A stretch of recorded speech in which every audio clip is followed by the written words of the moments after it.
Ulonka tabati yada to ye kuma da ifa. Inu to ye ko je love bipa. Oba tala, oba takutakun. Shango Eshu, Ogun Oya Osun. Kini sheshe, tan she nile yo. Ojelo jara. Alafia, peace and blessings, peace and blessings. Welcome to another episode of the African Spirituality Experience. I am your host, Orisha Bami, and today we are joined by none other than the Balogun Sango USA, Baba Oguntolu. Baba, what's going on with you, Kabiesi? Oh, Kabiesi, Kawo Kabiesi. I'm doing well. Ekale. I say. That's what's up. Man, it's been a long time, Baba. We've had people on the channel reaching out, still commenting on the last time we did it. I think it was a few months ago last time I had you on here, man. But that episode's still getting love, and people still, reaching out and showing love and support to the message and to, the words of wisdom that you shared with the community. So, me, I'm always looking forward to chopping it up and making it do what it do. And so I couldn't wait to get this, to make it happen again with you back stateside to get this thing cracking and share some of that Balogun Ashe with us today, Baba. Ashe. Yes. Well, I'm grateful to be back again. I did some prayers to the Divine Mother Oshun, who's my mother. Actually, I was given an Oshun name by the Oba of Oshobo, the King of Oshobo, Oshun Muni Rewa. So that's my Oshun name. Oshun brings Ire. So I have to start using that name more because, she's my mother. And, I'm very close to her. And prayerfully, she's very close to me as well. I know that's right. But I wanted to start today with reciting one of the wonderful Odus from the King of Ifa, Ogun. And Ifa says, I behave as my God creates me. I do good always, I am honest too. I do no evil, neither do I harbor evil thoughts, lest I die wretched. This is because whatever we initiate in our youth will persist until old age. These were the decorations of Ifa for Rumela and the 401 Rumele when coming from heaven to the world. Olodumare instructed them to do good always, but only Orumela applied honesty of thought to overcome all evil machinations. Ashe. So that Odu Ifa, of course, speaks about the honesty of thought. Honesty of thought, of course, is known as piety. Honesty of speech is truth, and honesty of behavior is righteousness. But, it's our thoughts that cause our suffering in life. It's the main cause of our suffering is our thoughts.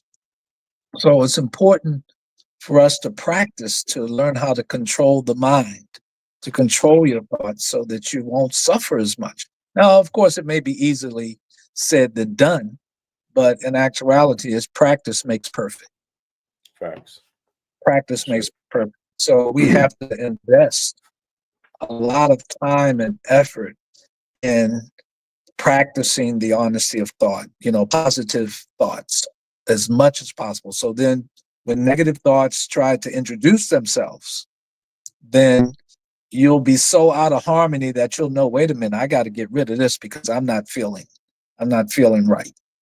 So that's a very, very important teaching that many of the ancient masters, want us to grasp is how to control our thoughts. That's going to help us tremendously in replacing bad habits with good habits. And it's funny too, because really, I remember last year before we went to Nigeria, and you went with me as well. We went to Nigeria and Ghana. And, I remember feeling that it was something that I needed to know, something that I needed to look up and research. And so something had me look up human weaknesses. I wanted something that was common to all human beings all over the world. And so human weaknesses was what I thought of. And so I looked it up, and I'm sure it was like 130 plus human weaknesses. And I was like, my God, what a checklist. So, you got to go through all those human weaknesses like it's in the air. We're breathing it.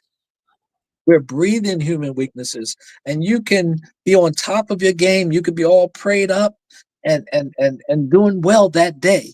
But tomorrow, you got to deal with the same thing. And you got to fortify yourself to not let negative thoughts and negative feelings and negative actions come back again and overwhelm you. So, it's constant work all the time. It's a journey that, every day is a new potential problem or potential adversity and obstacle. So it's a constant battle. And, there are many times where people come to the mat, they'll say, why me? Why is this going on? Well, this is the nature of the universe. This is the nature of this physical plane that we're on. And so we all have to fight against the same things at different times, whether it be sickness one week, then the next week you're dealing with anger, then the next week, and on and on and on, you see. And of course, it's intermittent between sunshine and rain, shall we say. You have good days and then you're going to have bad days, but nobody's going to have straight good days all the time. Just don't work like that, you see. So, we give thanks for the King of all Ifa, Jiogbe, and, the honesty of thought and the importance of training our mind to fight off negative thoughts on a regular. Ashe. Yeah, nah, that's real. Listen, I had my own little challenge, little bout, that I got into a tizzy with on the way over there, man. Nigeria, that kind of that little, you talking about a test of character. Yes. Man, That's listen, right. Yeah, that was a real true test.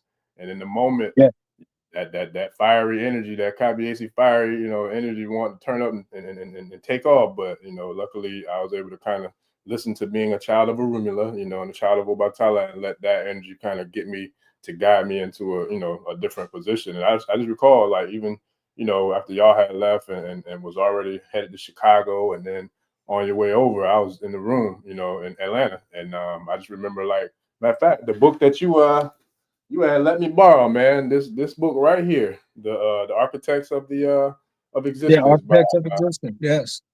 The Yoruba Cosmology, Ontology, and Orature by Teresa N. Washington. Powerful piece, man. And this piece is what kept me humble. It kept me grounded, and it showed me a lesson. So kind of like how Spirit led you to, look up the human weaknesses. I feel like Spirit kind of forced me or led me to that book, and I'm glad that it did, because that gave me a whole nother message and a whole nother perspective that I feel like it wasn't meant for me to make it on the continent until I learned, some of those lessons from Spirit, especially coming from the feminine energy. So, everything happens for a reason. I felt like, that was just that was the way it was supposed to be. So it is what it is at that point, Yes. Well, you and Adiyinka Ipasanu, y'all did very well, because I had no idea what was going on inside of you. But I could just imagine. But, we've got to remember that there are major challenges when we go to the continent. Oh, yeah. And we're really replacing, problems over here in the Western Hemisphere with the problems on the continent. Yep. And it's often not a pretty sight. Right. We have all kinds of disappointments and upheavals and disrespect even. Yeah. Coming from our own brothers and sisters in Ifa on the continent. Yeah. And it's true, so the romanticism ends quickly. Oh, yeah. I learned that quick, too. It ends quickly, you see? And we realize, I'm so happy to be here. And then somebody come along and knock you upside the head and remind you, man, listen, that the human weaknesses exist all over this planet. Yes. You see? Sure. And when we think about it, we love Ifa. I love Ifa because Ifa filled in a void. It filled in a void for me, because to find a spiritual system and a spiritual practice that gave me the notion of why I'm here, Why was I born? What did I come to do? That's a very important question Yes. that, Yeah. you know, that many human beings ask themselves along the way. You see? So when we look at, even when you look at the name of Orunmila, the blessed name of Orunmila, you know, heaven shows the way, or there are other ways to say it, heaven knows the way. We've been saying Orunmila for long before we forgot the name of Orunmila, you know, here in the Western Hemisphere, because our parents, our grandparents, what did they used to say? Oh, only heaven knows, baby, what's going to happen. Yeah. Yeah. That's Orunmila. We were saying Orunmila then, because heaven does know. And what is heaven but the astral world, the causal world? You see? That's what it is. It does know, because you can pick up that information out of the Akashic Records. You can pick up that information through divination in different forms of divination. It doesn't have to be Obi. It doesn't have to be Keen. It doesn't have to be Okwele.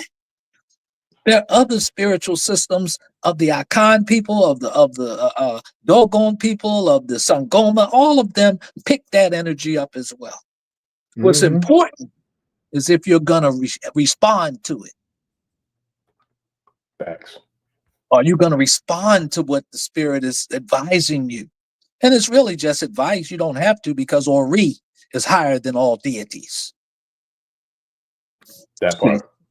Ori is higher than all deities. So you ultimately make that decision. Yes. About whether you're gonna follow the advice or not. Yeah. Oh yeah. You see? Yeah. Yeah. No, that's real. And you know, it's amazing, because that literally goes hand in hand with how the show last night ended with Baba Canedo, which was a powerful show. He went in his bag again last night, man. Shout out to Baba Canedo too, man. And shout out to the OGC Institute family. The links are up in the they should be up on the channel, I believe. And I'll be sharing them again in the community tabs and on the actual channel homepage as well, for anyone who's interested and ready to sign up to the Institute. Shout out to Baba Canedo. We launch it tomorrow at 7. But yeah, we went in last night on that, and it was like towards the end of the show too. It was dope, because he made that point of how actually, no, he started out by asking everybody, like, do they believe that the body is an Orisha?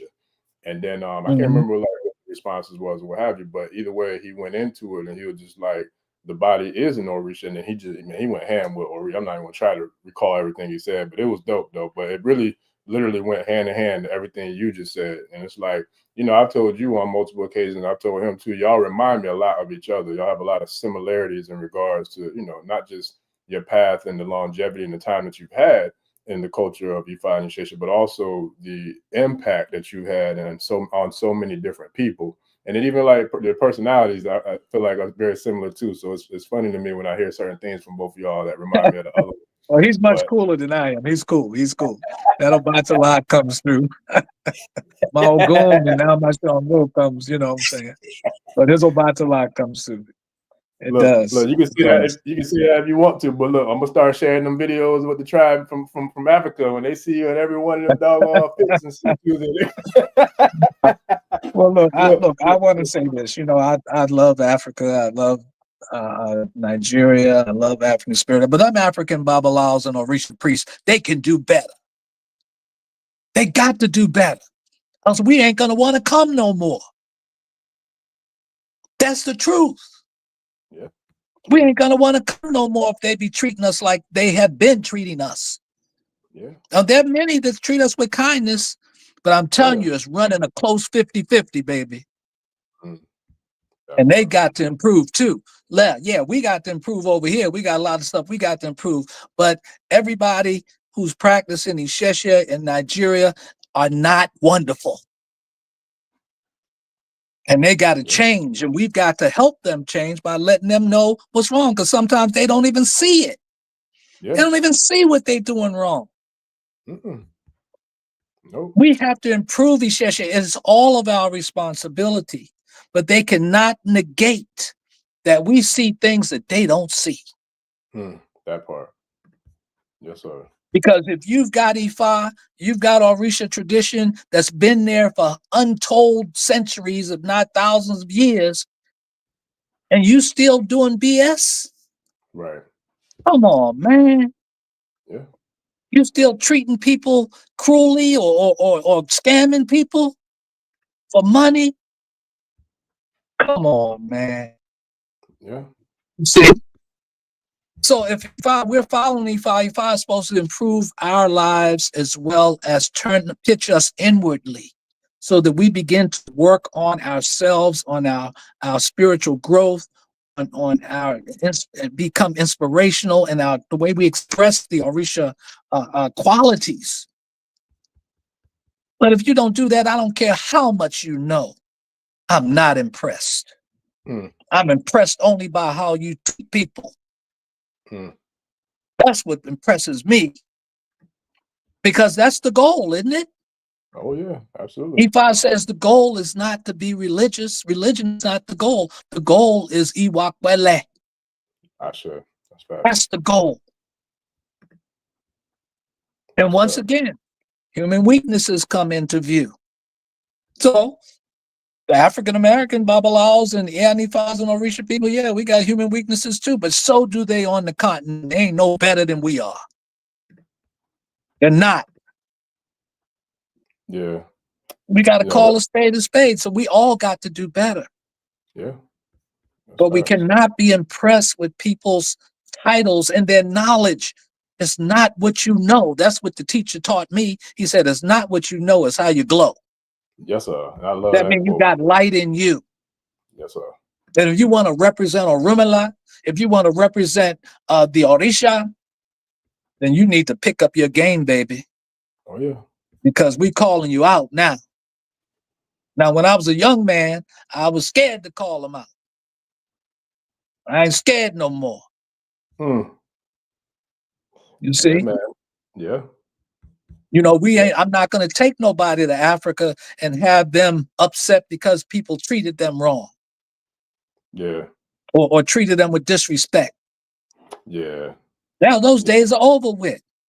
Yeah. We got to do better. Like we got to do better. Yeah. On both sides of the water. When a lot of our counterparts from the continent come here, we roll out the red carpet for them, baby. As it should be.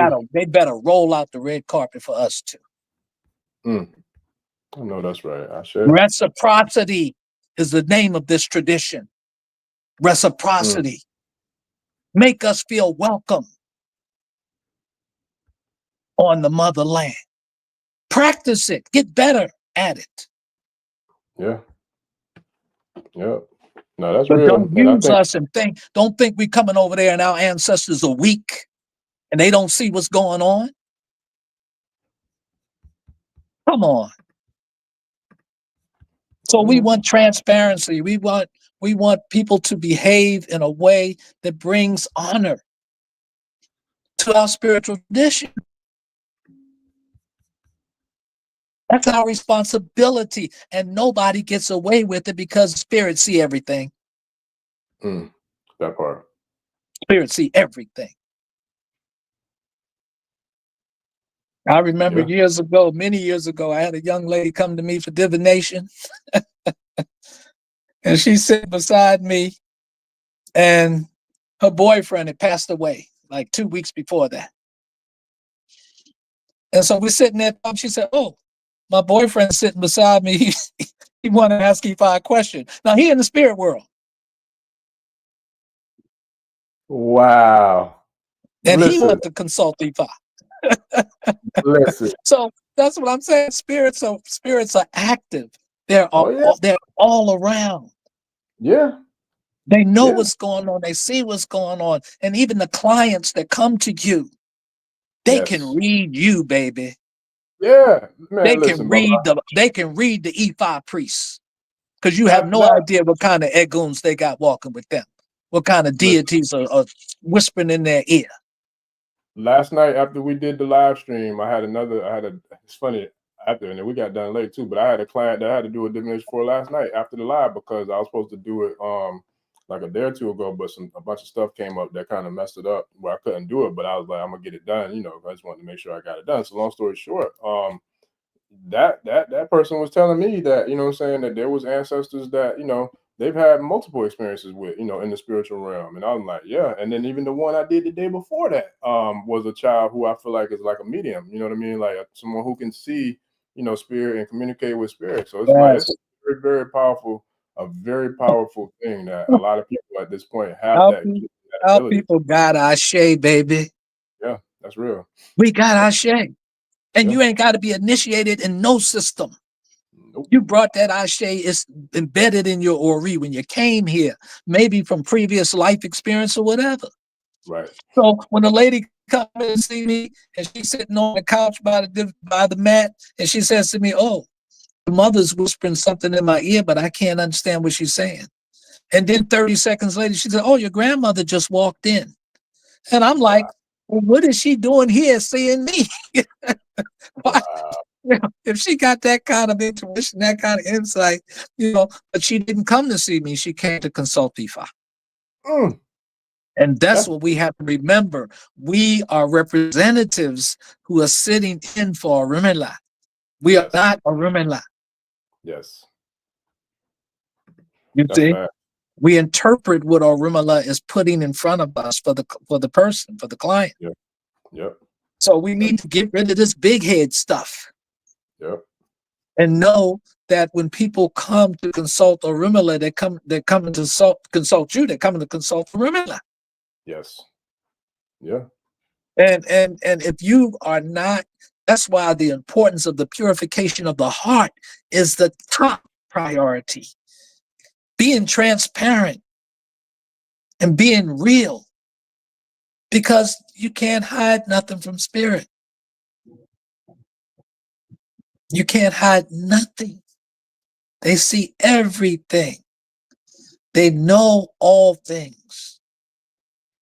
And so when somebody comes in and they look at you, they can like, oh, this Ifa priest, you know, he got this going on. So they can tell, they can read you too. Oh, yeah. Yeah. You know what I'm saying? They Oh, reading yeah. you behind Yeah. without an oracle. Yeah. Without an oracle. It's definitely real. You see? So that's what my teachers say. Oh, Odu Olofin, you know, when you receive Odu, Odu is there to whisper in the Babalao's ear what he may not see on the tray. Mm. Yeah. And you know, like you said too, it depends on your ashe and how you're attuned to it and how you tune it up and how, you know, how you work with your own inner self and your Ori. Because a lot of times Okay. when I'm doing it, I see the message that, you know, falls when the Odu falls. But like you said, there's a lot of times where I intuitively, inherently get messages that goes right along with it, or that might not even be a part of the Odu of what fell, but it's part of the message that's in, you know, that was supposed to be intended and Yeah. delivered for the Yes, client. that's So it's right. like, and that's one of the number one things that I try to share with people who I work with too, like who have the gift or who might already be, you know, initiated or whatever the case may be. I'd be like, you got to trust that intuition, because I'm telling you, even if it's something that seems like it's off the wall, came out of left field or from another solar system, it might seem that way to you, but it's not about you. It's about the message that goes to the other person. Because there's been times That's where I've right. seen that was like, That's, nah, this ain't right. But that voice, like you said, that spirit, yeah. that communication was like, no, you need to say that. And then I mess around and say it, and sure enough, they knew exactly what it was about. Like, damn, wow. Yes. But like, and Yeah. every time that's happened, when I say whatever it was, I'm thinking not to say, they're like, nah, you need to say it. And sure enough, it resonates precisely with the person that's receiving Yes. the message. That's right. Powerful. It's wonderful because that explains the divine purpose of Odu in the Yes. Ifa priest's life. All right, Yes. is Yes, that sir. you know your Oluwo, your godparent, or even other Ifa priests teach you the practical aspect of how to do Ifa. Right. But the true spirituality is a divine feminine force. Yes, sir. You see, Mm-hmm. that intuition is more of a feminine energy in terms of the divine feminine energy, which, you know, the divine feminine energy controls the spiritual world. Divine masculine energy basically controls the physical world. But, you know, Mm-hmm. there was a saying I heard the other day, and it said, a man can break a woman's bones by force, Mm. but a woman can destroy a man's destiny. Mm. Yeah, that's real. Oh, That's yeah. real. And that Oh, leads yeah. me into the wonderful Odu Ifa Ogbe Alara Ogbeltra, which I love so much. And that Odu Ifa talks about the time that Orunmila woke up one morning and he was feeling a little melancholy, and he went outside and he looked around and he was watching human beings move here and there. And he wondered why the world was in such a dichotomy, why it was so many opposites. Some people were loved, some were hated, some were kind, some were cruel. Some women had spouses, some did not. Some people were wealthy, some were poor, and on and on and on. So he decided to go to one of his students that he had trained in the art of Ifa divination. And the student divined for him. In the Odu Ifa, we call Ogbe Otra, Ogbe Alara came. And the student said, "Oh, Remila." He said, "You want to know what the secret of the world is, don't you?" And Roma said, "Yes." He said, "Well, look, you're going to find out what it is. And it's going to help you tremendously in your life, in your work. You'll be well known for good works and things all around the world." He said, "But you got to sacrifice a goat. And you got to take the intestines out of the goat, clean the goat up, cook the goat, invite people to come and eat, and feed the people in the town. Then you're going to take the intestines and you're going to take it to the forest and put it by a big tree. And, of course, you got a lot of kinds of trees, but, one thing that at least I was taught that the female tree is the best one to put it by. The female tree is going to be one that has several branches coming out of the trunk, at the bottom, they split up like they're multiplying. Where the male tree is a tree that kind of just shoots straight up in the air like a palm tree or what have you. But the female tree has several trunks coming out of the bottom.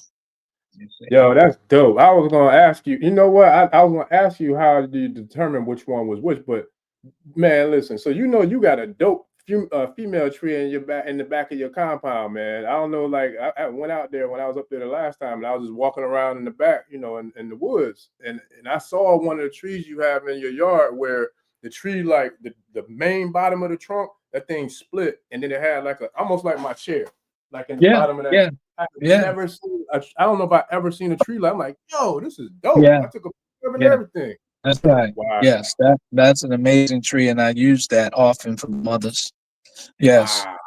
So Ramila took and he placed the intestines, the raw intestines, at the foot of the tree, and he was told to sleep there during that night. And so he pulled out his blanket, and he laid down and he went to sleep. And around 2 o'clock in the morning, he heard a noise that startled him, and he got up and he hid in the bushes nearby. So it was a full moon that night, and he can see the silhouette of this human being coming through the forest. So as it got closer, he realized it was a woman, and she was nude. So she walked over to the tree and she started eating the intestines. And then she called out Orunmila's name. She said, "Orunmila." But Orunmila was afraid, so he didn't answer. He was like, in his mind, he was saying, "How does she know I'm here? And how does she even know my name?" So she called his name again. She said, "Orunmila, I know you're there. Come out."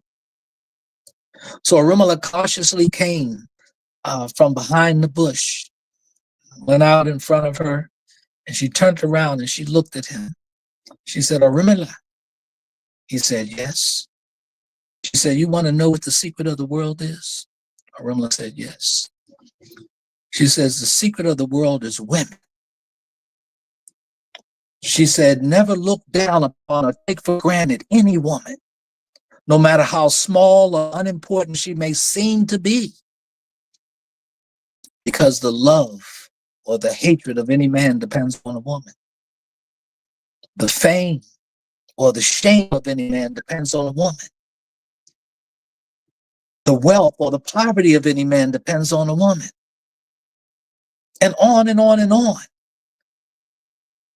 So it all depends on how women feel about you, because they can send you a legion of angels and deities to protect you and to uplift you. or they can weaponize those feelings and send a missile to destroy your destiny. That's why it's so important for you, if you can. It doesn't happen all the time. It can't happen all the time for whatever reason. Is to know that the mother, your mother, is the throne that you sit on. The lap of your mother is your throne, because the most important relationship, at least my teachers have said to me, taught me, the most important human relationship, the strongest human relationship in this world is between a mother and her sons. Not her daughters, her sons. Because every mother wants her son to be the king. She wants him to excel. She wants him to to live a meaningful and purposeful life.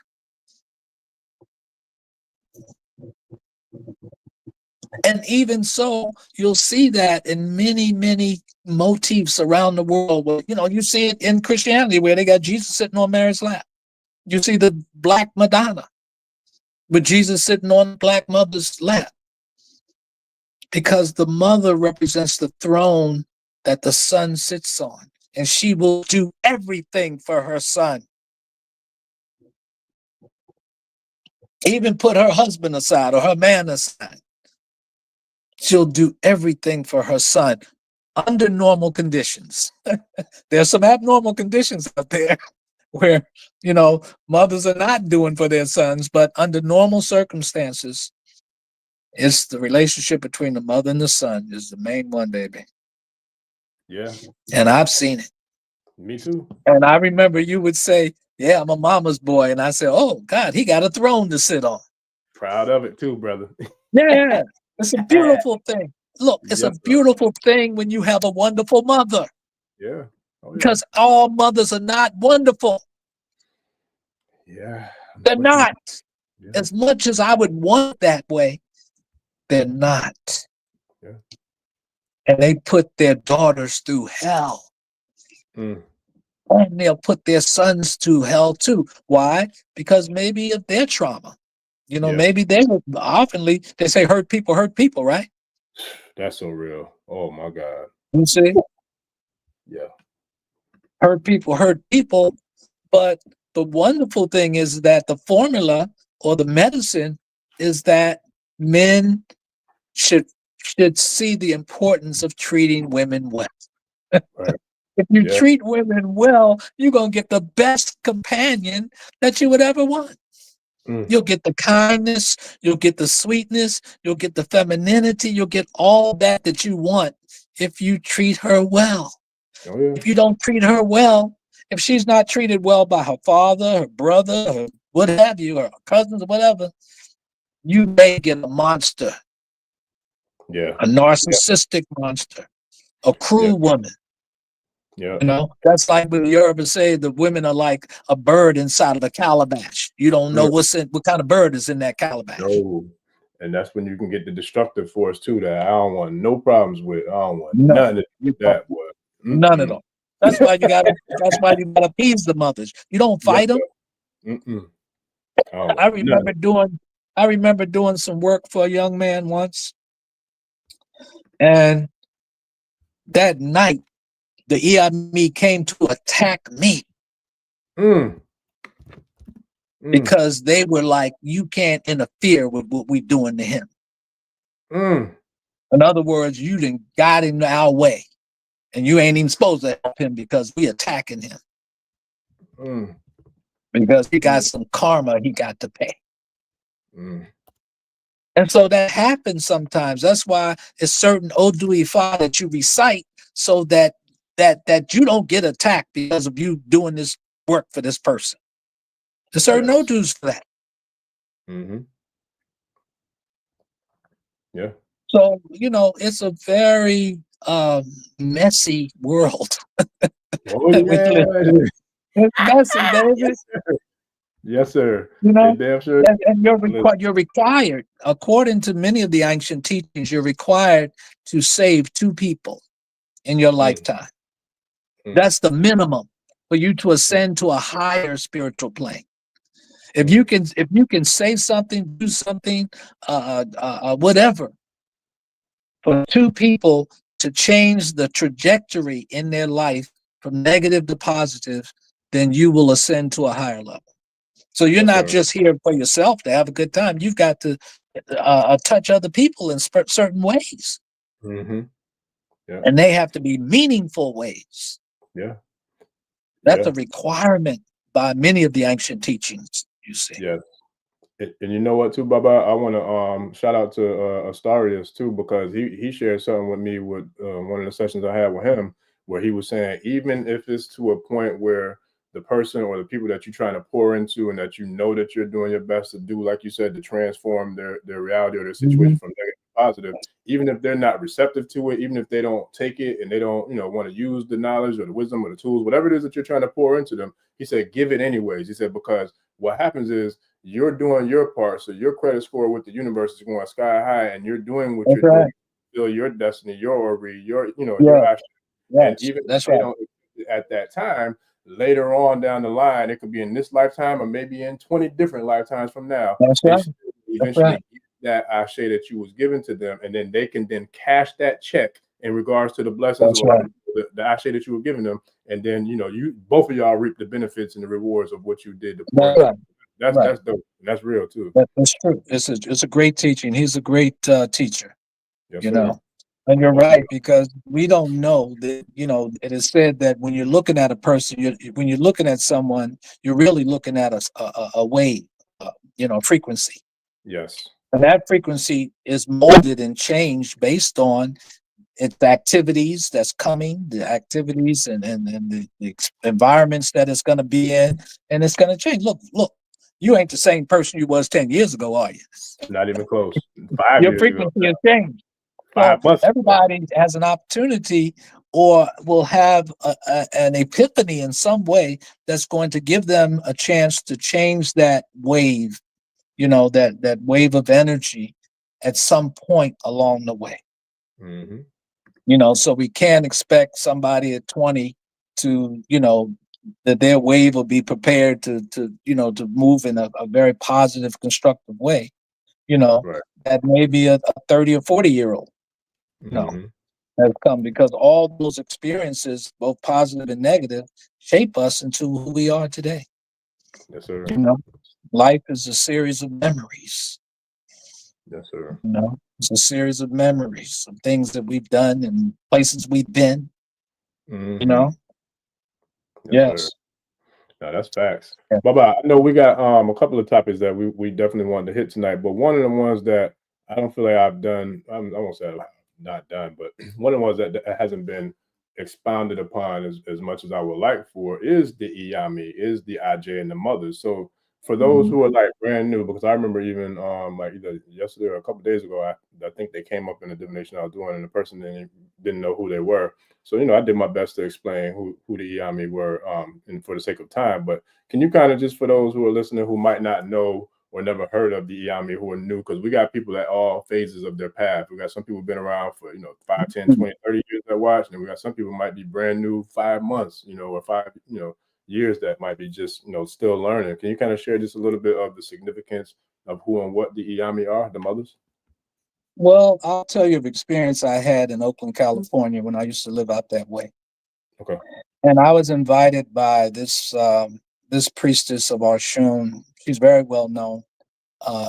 One of the most intelligent women I've ever met. Her name is Louisa Tish.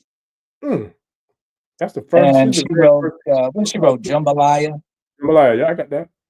Yeah. And she invited me to an event I think it was called the Million Women's March. It's like an annual event that was held in Oakland, back in that time. I think this was like 2017, 2018, maybe. And I went to the program, and it may have been 1,000 people there. And I swear it was only like 3 men. So what you had women and teenage girls and young girls from all over the planet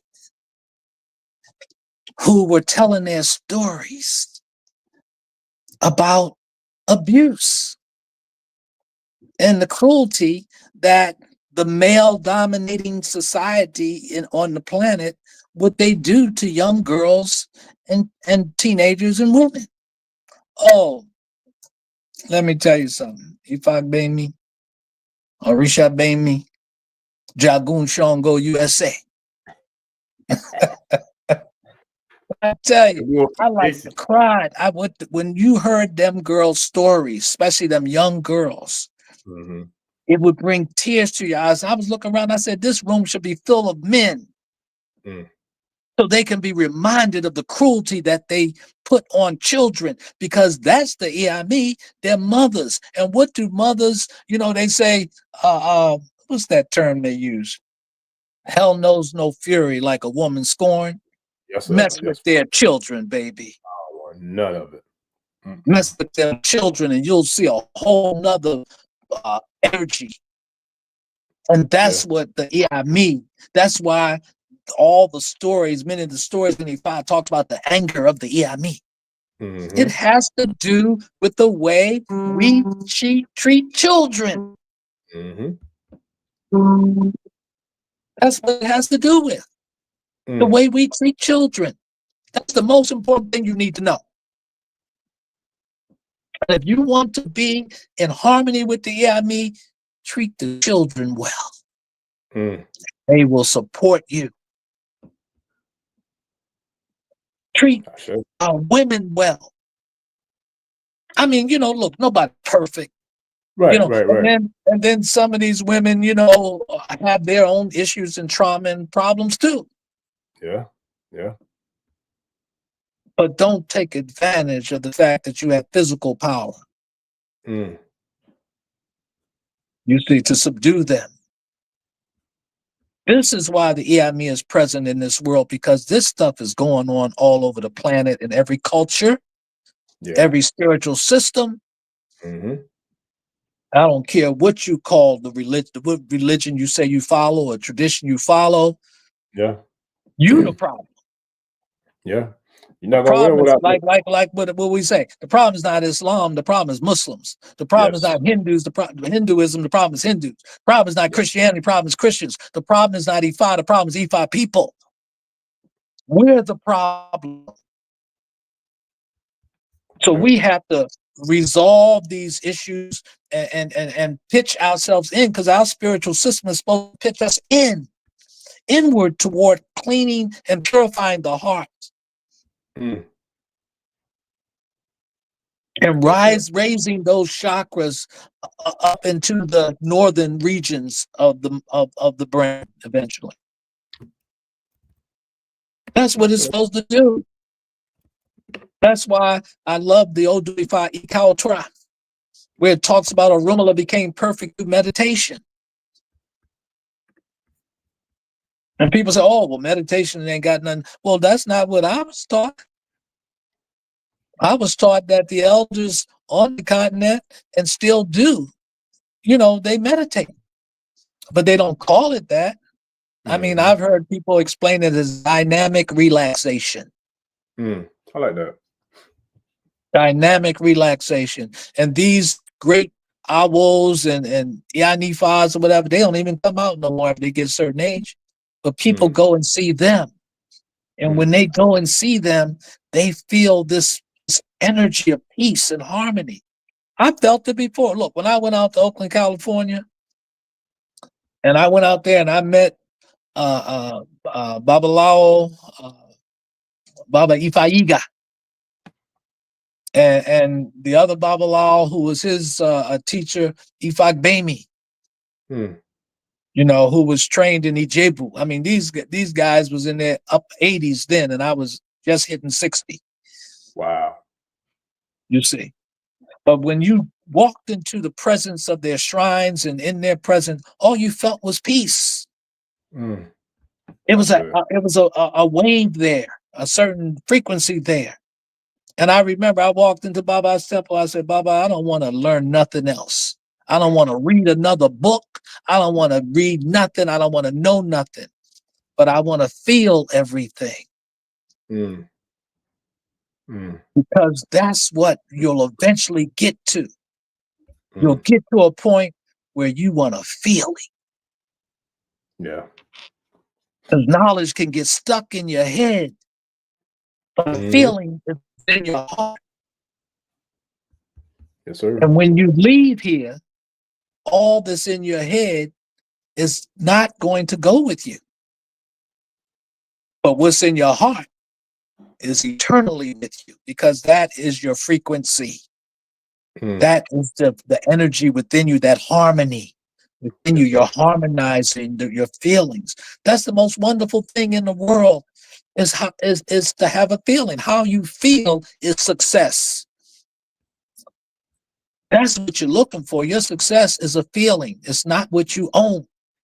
I know that's right. Know that. Yeah. You know, Can't they take it with say when you leave this world, it's not what you don't take what you have, you take what you gave. Yes, sir. Mm. And what And you makes know you what? give is your feelings. And that reminds me, there's another dope quote you be using too. I can't remember what it was. Something like we acquire and attain all this knowledge and wisdom just to give it away. Something like that. But you said it in Yeah, a different way. But I love that. yeah. That phrase. That's the definition of the morning, afternoon, and evening of your life. You know, that Ifa says, you know, the morning of your life, you're really trying to plant your feet on this earth and kind of, you know, accustom yourself to how the world is. Then that's from birth to 28 years old. And then from 29 to 56 is the afternoon of your life, which is, that's when you're supposed to find your gift. Right. Whatever your gift is, that's when you're supposed to be producing or building your empire. That's the meaning of life. So the afternoon of the meaning of life is to find your gift. The purpose of life, which is from 56 on or 57 on, is to take your gift and give it away. Sir. You know what I'm saying? Yeah, that's the purpose of life, is to turn around and give away what you have learned, Yes, sir. what you have built. Then that's when you're supposed to share it. And really, I look at it, they say it's the golden age, that I'm in now, but it's like when you look at Oshe is the priestly term for Oshun. It means to give. And the symbol is an open hand. That's Oshe. Again. And when you at the top of your Oshun game, that's what you do. You give. I sure. You give. And there's one Orisha priest who I've loved ever since she was a little girl. I hope she don't be annoyed that I'm talking about her now. Her name is Oshun Tinibu. I met her. Didn't you introduce me? I think you introduced me her. Yeah. She's here in Atlanta. I gotta get her on here too. Oshun Tinibu has given her life to everybody, from children to the elderly. At her own demise, in terms of, her health and everything, this girl keeps going. And we pray for long life for Oshun Tinibu. If you can hear me, baby, for long life, because I've watched her give. I've watched her give to families. Atlanta is that place where, whole families are involved in the tradition. People bring their little children, and not just for the rights when they're a newborn. They bring their 4-year-olds. They want to read for their 4-year-olds. Yeah. You know what I'm saying? And it's wonderful too, because you got grandmothers, grandfathers, daughters, cousins. Everybody's involved in the spiritual tradition here in Atlanta as like families. Yeah. I think that's what distinguishes Atlanta. Yes. Because many of us, we got into the tradition. None of our relatives came with us. Yep. We came alone.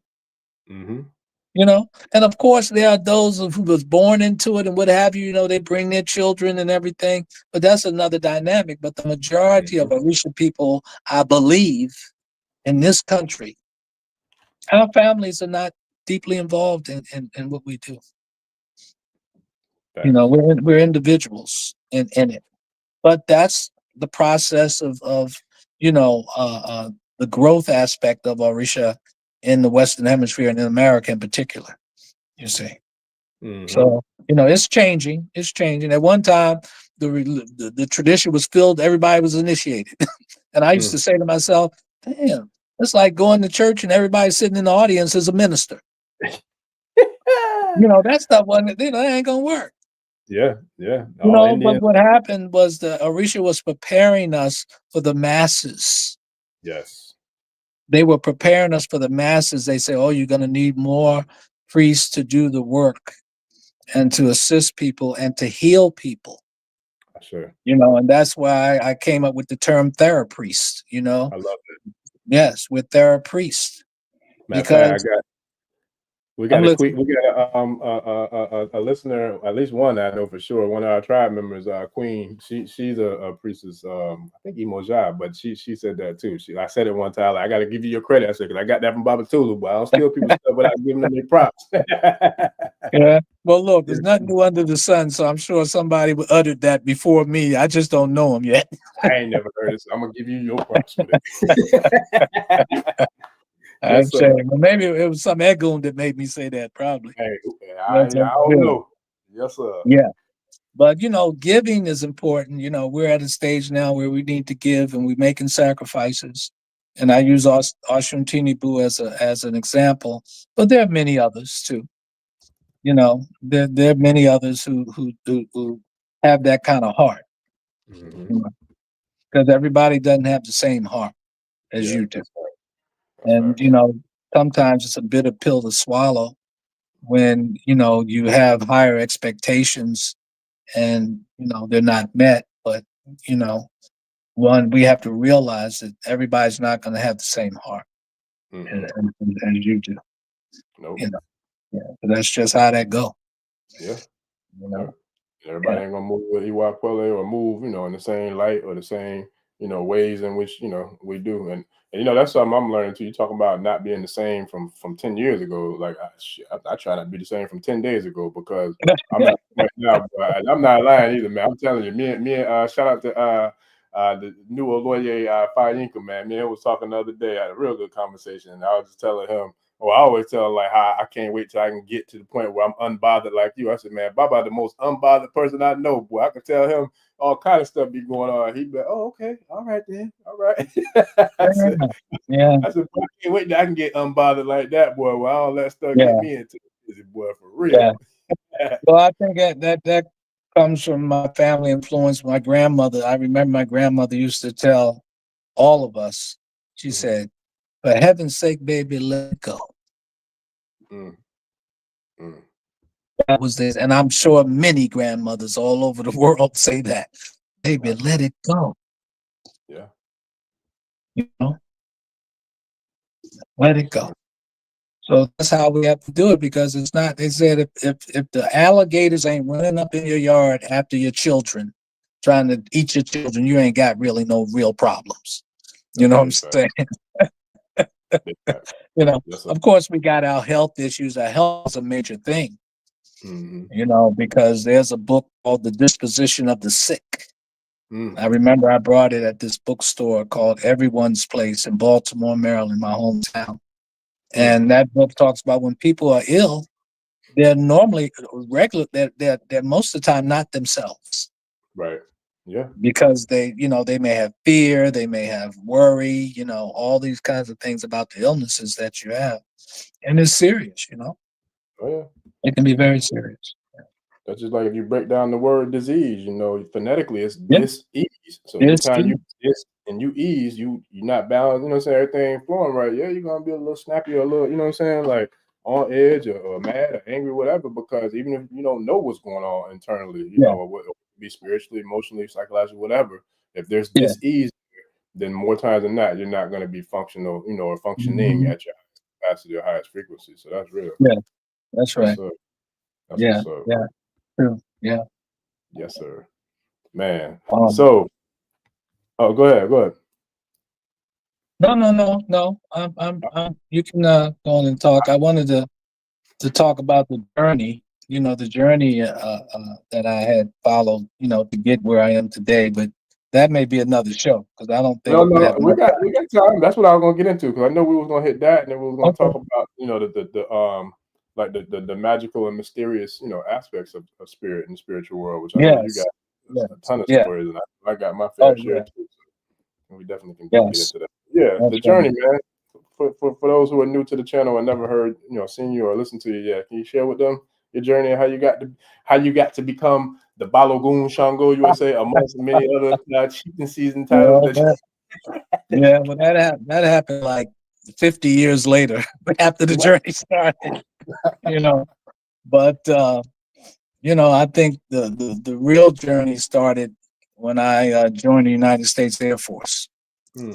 and they assigned me to a flight crew, and I was stationed in McGuire Air Force Base in New Jersey, and I remember traveling to Europe, and we would go to Greenland and Iceland, and we would go to Iran at that time because Tehran used to have a very good relationship with the United States, you know, and the Shah of Iran had this big giant jumbo 747 used to land at McGuire Air Force Base, and then all of his wives and friends would go to Walmart, and they come back and they load that plane up and they go back to Iran.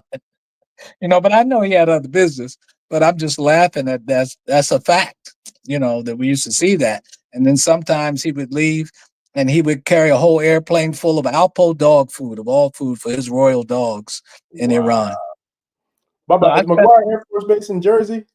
huh? Is McGuire Air Force Base in Jersey? Yes, in New Jersey, I've been Wrightstown, New there Jersey. before.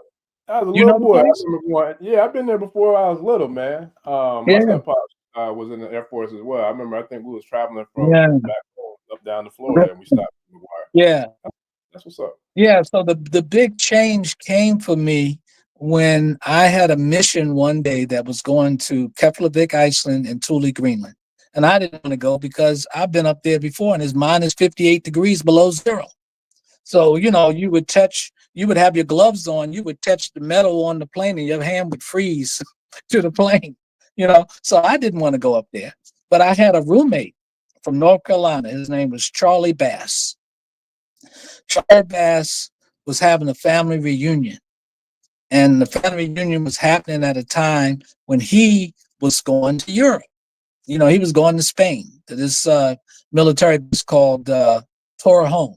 Torrejon military base is right outside of Madrid, and we used to go there and watch the bullfights and stuff. I was a young man; I could have been 20 years old at that time. But anyway, I say all that to say was that Charlie Bass asked me to switch with his. So I take his mission to Spain, and he take my mission that was going to Greenland. So of course I agreed. So I went to Spain. I came back, and I noticed that my door was open in the barracks because we had a room together. And I walked in the room, and there were two military officers cleaning out Charlie Bass's locker. And I'm like, oh, what's going on? They said the plane that I was supposed to be on, that Charlie Bass took the mission, crashed and killed everybody on board.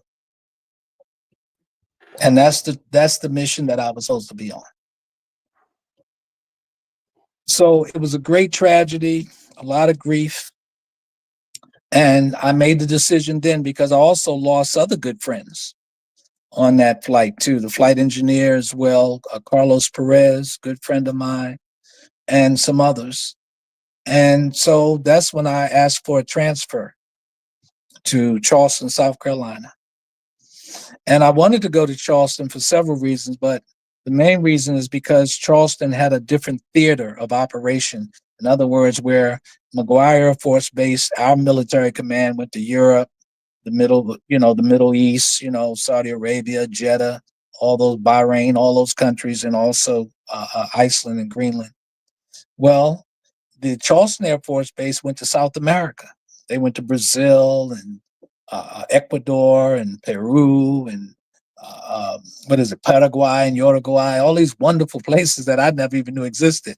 And they went to Africa too, including South Africa.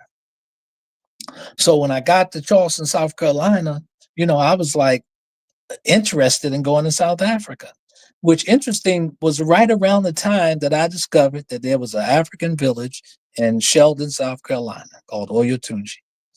And I had a friend who took me there where I got my first divination and all of that. So I wanted to go to South Africa. You know, of course, I didn't even know about apartheid at that time. I didn't know anything about Nelson Mandela either. I was a young man, didn't know anything about world politics. So I remember them giving me basically the stiff arm, you know, like they didn't want me to go. But it was like, well, why? All the other, you know, load masters, because that was my military identification and my career field, you know, they were going. So why couldn't I go? You know, so in other words, all the Europeans were going, all the, you know, the white guys were going, but I couldn't go. So I went through the Babalawo at the time, the king of the village, Osurjumanade Fumi, Ibabaitunu, and he did a divination on me. And, you know, I can't remember the Odu that fell, but, you know, he said, okay, you know, we did a Abarta, Yemoja. Never forget it. He should Yemoja received a rooster apiece, baby. He said, go back and tell him you want to go. And I went back and I told them that I wanted to go. And they couldn't stop me from going. And I was on the first thing smoking out, going down to South Africa. Got down to South Africa. I remember flying into John Smuts Airport. And you could see all these, I didn't know what they were at first, all these mines. You know, they were gold mines. And you land there and you see all these Israeli airplanes and Dutch airplanes and what have you. They were there getting the gold and the diamonds, taking them back to Israel, refining them, and then shipping them to New York. That's how that go. And that's how it's still going. But you got everybody in there now. Well, not everybody, but quite a few countries from all around the world, you know, for the great mineral wealth of Africa. And South Africa is known for diamonds and gold, you see. So my experience there is what really, you know, kind of put me on a nationalistic pathway, because I had to go to separate bathrooms, drink out of different water fountains. Didn't matter if I was a U.S. citizen. Didn't matter. If you couldn't pass the pencil test, which is you put a pencil in your hair, and if it doesn't fall out, if it sticks, you got African blood in you. You got to deal with the laws and the policies for African people, you see. So, you know, in that experience of apartheid and all of the embarrassment and humiliation that went along with that experience, Nelson Mandela was still in jail at that time. You know, I think the Steve Biko riots over Steve Biko's murder and all that was going on, but there was still a lot of tension. And so I had to be careful myself. So, but I remember I was at the airport, and one of the pilots on the airplane, you know, he was in the at the airport concession stand, and he didn't see me because, you know, I'm only 5'5", so he's not going to see me walking down the aisle. And I remember him saying that, oh, he said, the United States really supports your policies here. He said, but we have so many African Americans in our country that we can't publicly say anything. And that's when I realized that some of these European men who I respected, they have their own private opinions that they don't let you know. So I stopped trusting them. That same day, I met a brother from Soweto. He took me into Soweto, you know, which would be considered the ghetto. They treated me so well. I spent like 3 days there. And the time for me to leave, you know, I remember we took off. We were headed back from South Africa to Germany. I remember taking off and looking down, you know, at around 3,000 feet, flying over Soweto and Johannesburg. And I said to myself, this is my home. And I'm going to do everything that I can to learn everything about Africa. So when I got back to Germany, I think it was like a 12-hour flight or something like that. Got back to Germany, I ran to the bookstore, tried to put my hands on anything about Africa, because I wasn't taught any of that in high school. I went to an all-boy Catholic high school. They didn't teach nothing about Africa. So the first book I found, Orisha Bemi, was African Religions and Philosophies by John Mbiti. And that book shifted my consciousness, you see. Then spirits start showing up. The ancestors start showing up in my house. My girlfriend was seeing them, and she was telling me about it. And I mean, it kind of freaked me out a little bit. But that was right around the time that I got involved with Orisha tradition and Oyotunji. And I was there maybe, I think in Oyotunji, I was there for around 7 months before all hell broke loose. Hell broke loose, and I was accused of stealing the king's wife. How you steal a woman with 7 children? You don't do that. She wanted to go. And she was beautiful, too. She was beautiful. Shout out to Her Royal Majesty, the woman king. Oh my God, that was one beautiful woman. Yes. Yes. And that's another show. I don't know how much time you got for that. You know what I'm saying? But that whole South Africa, that whole Oyotunji thing, everything was happening at the same time. Yeah. Even the civil rights, because they even shared stories with me about how Malcolm, like literally how the king, the Oba, him and Malcolm was real cool, man. Like some of the stories that y'all have shared with me is like, man, it's a godsend, literally to sit at. You talk about sitting at the foot of the elders or the masters. Like I give thanks every day for that, man, for real. Yes. Yeah, so that happened, and the next thing you know, I found myself, coming down Oyotunji after certain missions I would go, and and I built a house for my Egungun. I brought out my Egungun. That was a wonderful experience. And matter of fact, I got in trouble. Let me stop. I guess I can say this. But anyway, go ahead, man. Shoot, this is a grown folks show, man. We all grown up. I brought up my Egungun, and the Oba at that time, he was out of town. But all the queens were there. The Ayalas were there, and they came to the Egungun ceremony. And so something happened. It was like my future wife, the king's first wife, she dobalayed. She dobalayed to my Egungun. So somebody reported her back to the king and said, well, the Afin, the queens of the Afin, the king's wives, they ain't supposed to dobalay to no commoners Egungun. So when he got back, he asked her, he said, well, why did you dobalay to Oguntolu's? At that time, I was Oluwole because I wasn't initiated to Ogun yet. Why did you dobalay to Oguntolu's Egungun? And she told him because they were real. He said they were real. Look, just like she is. Yeah. Both of y'all for that matter. I had no idea that I was going to fall in love with this woman. I had no idea. That's that yay Oshun, boy. That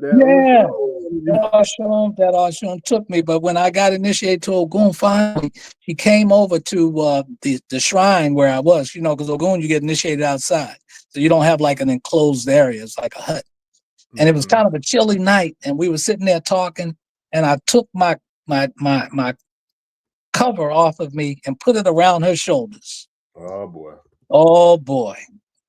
That wasn't, I mean, other people would say that was a mistake. But the Ogun priests who were there, Baba Tanu, they got jealous and mad at me for doing that. But I did, to me, I did the right thing. The woman was cold. I just sacrificed my cover to hers. Honoring the mothers. Baby, after that, things started moving real fast. Next thing you know, I got out of my Yawo period, and I took them. She had a dance troupe, and they were going to Columbia, South Carolina. She said, "Well, Tolu, you gotta you got a station wagon. We can all fit in there. Can you take us? I said, sure. So we got in the car, drove up to Orangeburg, South Carolina, and they did the show, and we couldn't stop looking at each other. We looked at each other, Orisha Baby, so much that somebody called the king in Miami and reported us that I was fraternizing with the king's wife. But I couldn't stop looking at her. I didn't touch her, nothing like that. I just was looking at her. So when we got back to the village, I had to, I was supposed to go on a mission. I was supposed to go to Europe. So I had to leave. And the Oshun Bumi, she's like, look, she said, we got to clean your car out before you go. I said, no, I ain't got time. And she said, look, don't worry. It won't take us long. They cleaned that car out. Orisha Baby. Suddenly I heard something go click, click, click, click. I turned around. I had 2 shotguns pointed at my head. I think she told me some of this story too. It was like they said, you are under arrest in the name of the king. And they took me and held me behind the barracks until he came back. I was a prisoner. And I was like, oh God, if they find out that, you got this Air Force sergeant, prisoner down here and I got to go on a mission, that's going to be trouble. But anyway, he came, we kind of cleared some of that up. I had to pay a fine. She had to pay a fine, all that kind of stuff. And they released me and I made it. I made it back. I got on the plane just in time before it left. And my heart was broken because I knew my time in Oyotunji was finished. In my heart, I knew something was going to be the same. So when I got back to the States, I was heartbroken. I went into my room, in the barracks. I cried my heart out. And then something said, asked the ancestors a question. I picked up my 4 shells and I asked the ancestors, should I leave this woman alone? They said, oh, Yeku, no. They said, no. That's divine destiny right there, Baba. That's right. And that's what I wiped the tears from my eyes on Orisha Baby. I wiped the tears from my eyes. I said, I'm going to get that woman. I said, I'm going to get her. I'm going to make her my woman. And that's what I did. It's like Ogun jumped in me. Ogun jumped in me and gave me courage. He gave me courage and said, no, you go and get that woman and all of her children. She had 7 children. That's right. And that's exactly what I did. Yeah. All the magical things that happen in between, that's another show. Yeah. And I'm gonna have to write that in a book. But that's what I did, And she was a godsend to me. And she gave me a wonderful daughter as well. Yeah. And I raised all Ba's children and her other 2 children. What, 11 years? You see? And the relationship was still very cordial and loving to each other. A lot of respect there. And that was a very important part of my life. Very important part of my life. But I was lucky because they was after me to kill my ass. You know what I'm saying? I mean, I got death threats and everything for treason against the king. But I didn't care. Listen, I just shared the link to the interview, family, where I had the queens, the Ilori, the daughters who Baba was talking about. I had them on here a while back. I got to see. Hopefully, I can get them back on here. But that was a powerful show, Baba. Because even with what I knew of you, and mind you, this was after we came back from Nigeria and Ghana. After I made Ifa. When I interviewed all of them, it's like the stuff that they were sharing on that interview was profound, because it's a lot of stuff that I didn't know anything about you, but they were all giving respect and homage about how dedicated you were to the tradition, to Ifa, how you were in the neighborhood, like you was, like teaching people about Ifa, you were selling the jewelry and the bracelets, and like you was just everything was all Ifa, all Orisha, all day, every day, to the point where they even said at times they didn't like the fact that how strict you were or how hard you were on them in regard to honoring the tradition. But they said that they loved that you were that way, because now it made them who and what they are now, to cultivate and for them to cherish, and embrace, you know, who and what we are. I'm, you know, say all of us in Yeah, regards yeah. to, you know, Well, the I was a vibration. fanatic. I was a fanatic. That's Yes, what I sir. was. I was a fanatic. We would go to the ancestors 3-4 times a day Mm, because my mm, antennas was up. My antennas was up because people was throwing shit at me. mm, I had all kinds of nightmares and Eguns coming at me and mm-hmm, demons. mm-hmm. And I had to fight them off. Yeah. I had to fight them because they was out to get me. Mm-hmm. You see? So Mm-hmm. it was a lonely road, but I was not alone because my ancestors was with me. I say. You know, as a matter of fact, it came out in my Odu. My first hand of E5, my E5 hand of E5 was a warring Oyeku. Mm, mm. And the Alba said, oh, you're a messenger of the ancestors. You're a warrior for the ancestors. And I was going to ask you, so this clearly was before you got initiated into the Egun Society, right? Or no? Oh, I didn't get initiated to the Egun Society until what, 2022, Oh, wow. I didn't know that 2023. recently. Yeah, I never did the Egun Society because I didn't know who to trust. Wow. I didn't know it was that recently. I Yeah, thought you no. I just got initiated to Egun. But what I did do in 2005, I got initiated into the Sangoma, the Zulu system. Okay. I Yeah, remember so you I'm a telling me that. Sangoma. And But the I didn't know Zulu that was system, before the, yeah, wow. yeah, that Wow. was, oh, shoot. That was 25 years later. Man, I don't know After how I you got came into the initiated religion, yeah. back in Oyo No, Tunji. I I thought that was know. around the Ogun. I just got initiated to a Gungun. 2 I years. did not know that. Yeah, Wow. That's that's deep. right. Yeah. Wow. So, you know, look, the journey, man. It's about the journey. You do too. I'm sure you can tell some stories too. Listen. You know, Listen. so it's all about the journey. So that's why we get so annoyed when we go to Africa and they act like we newbies on the block. Listen. We done went through all kinds of shit over here. Listen. Shout out to Oak. I don't know if he's still on the line, but I just see his brother, who I know personally that I rock with. He here in Florida, but we've known each other long before we both knew anything about E5.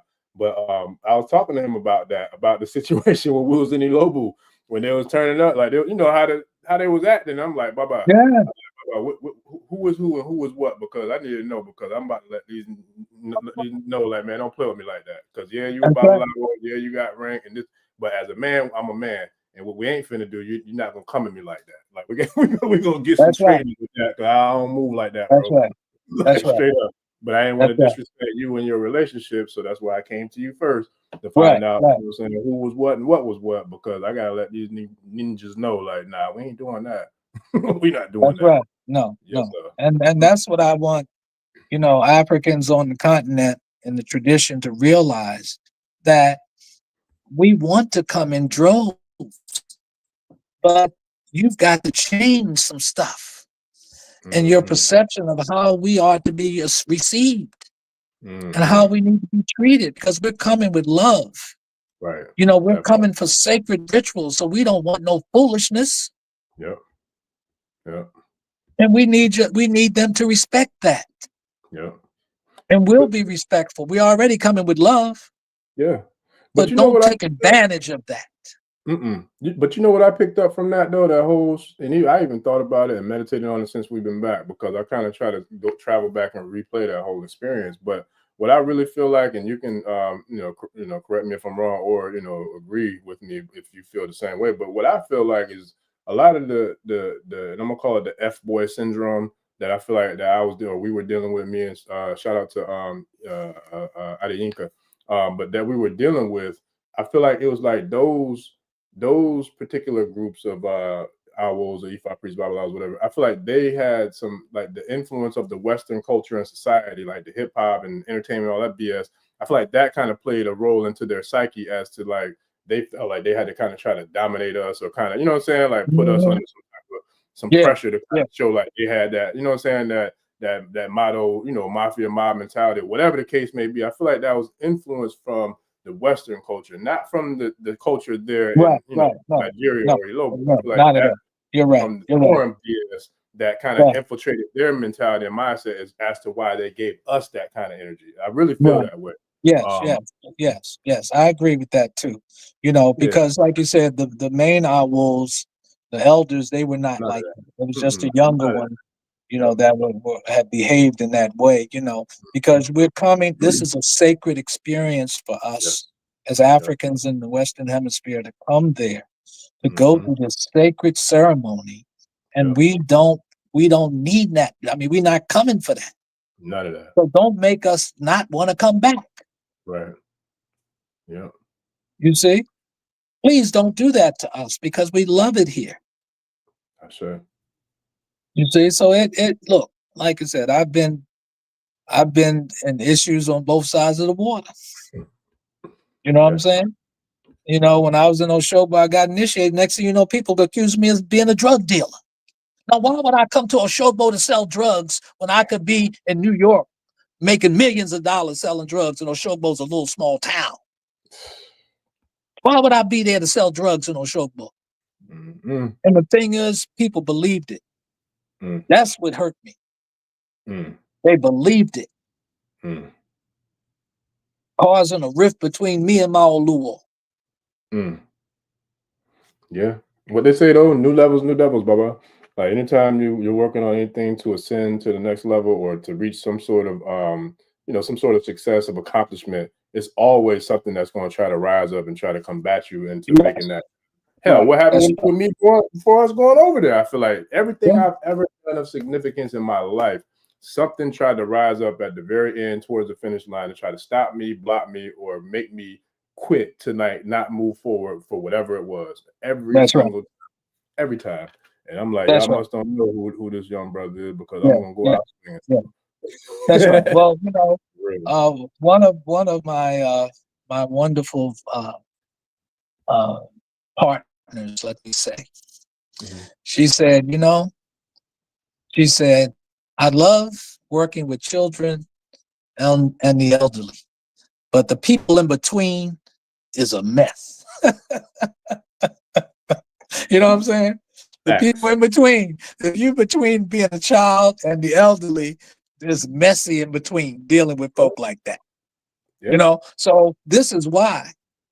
Shout out to the office of Balogun Mm. Sango USA that we work with primary school students, we work with the children, and we work with people with disabilities.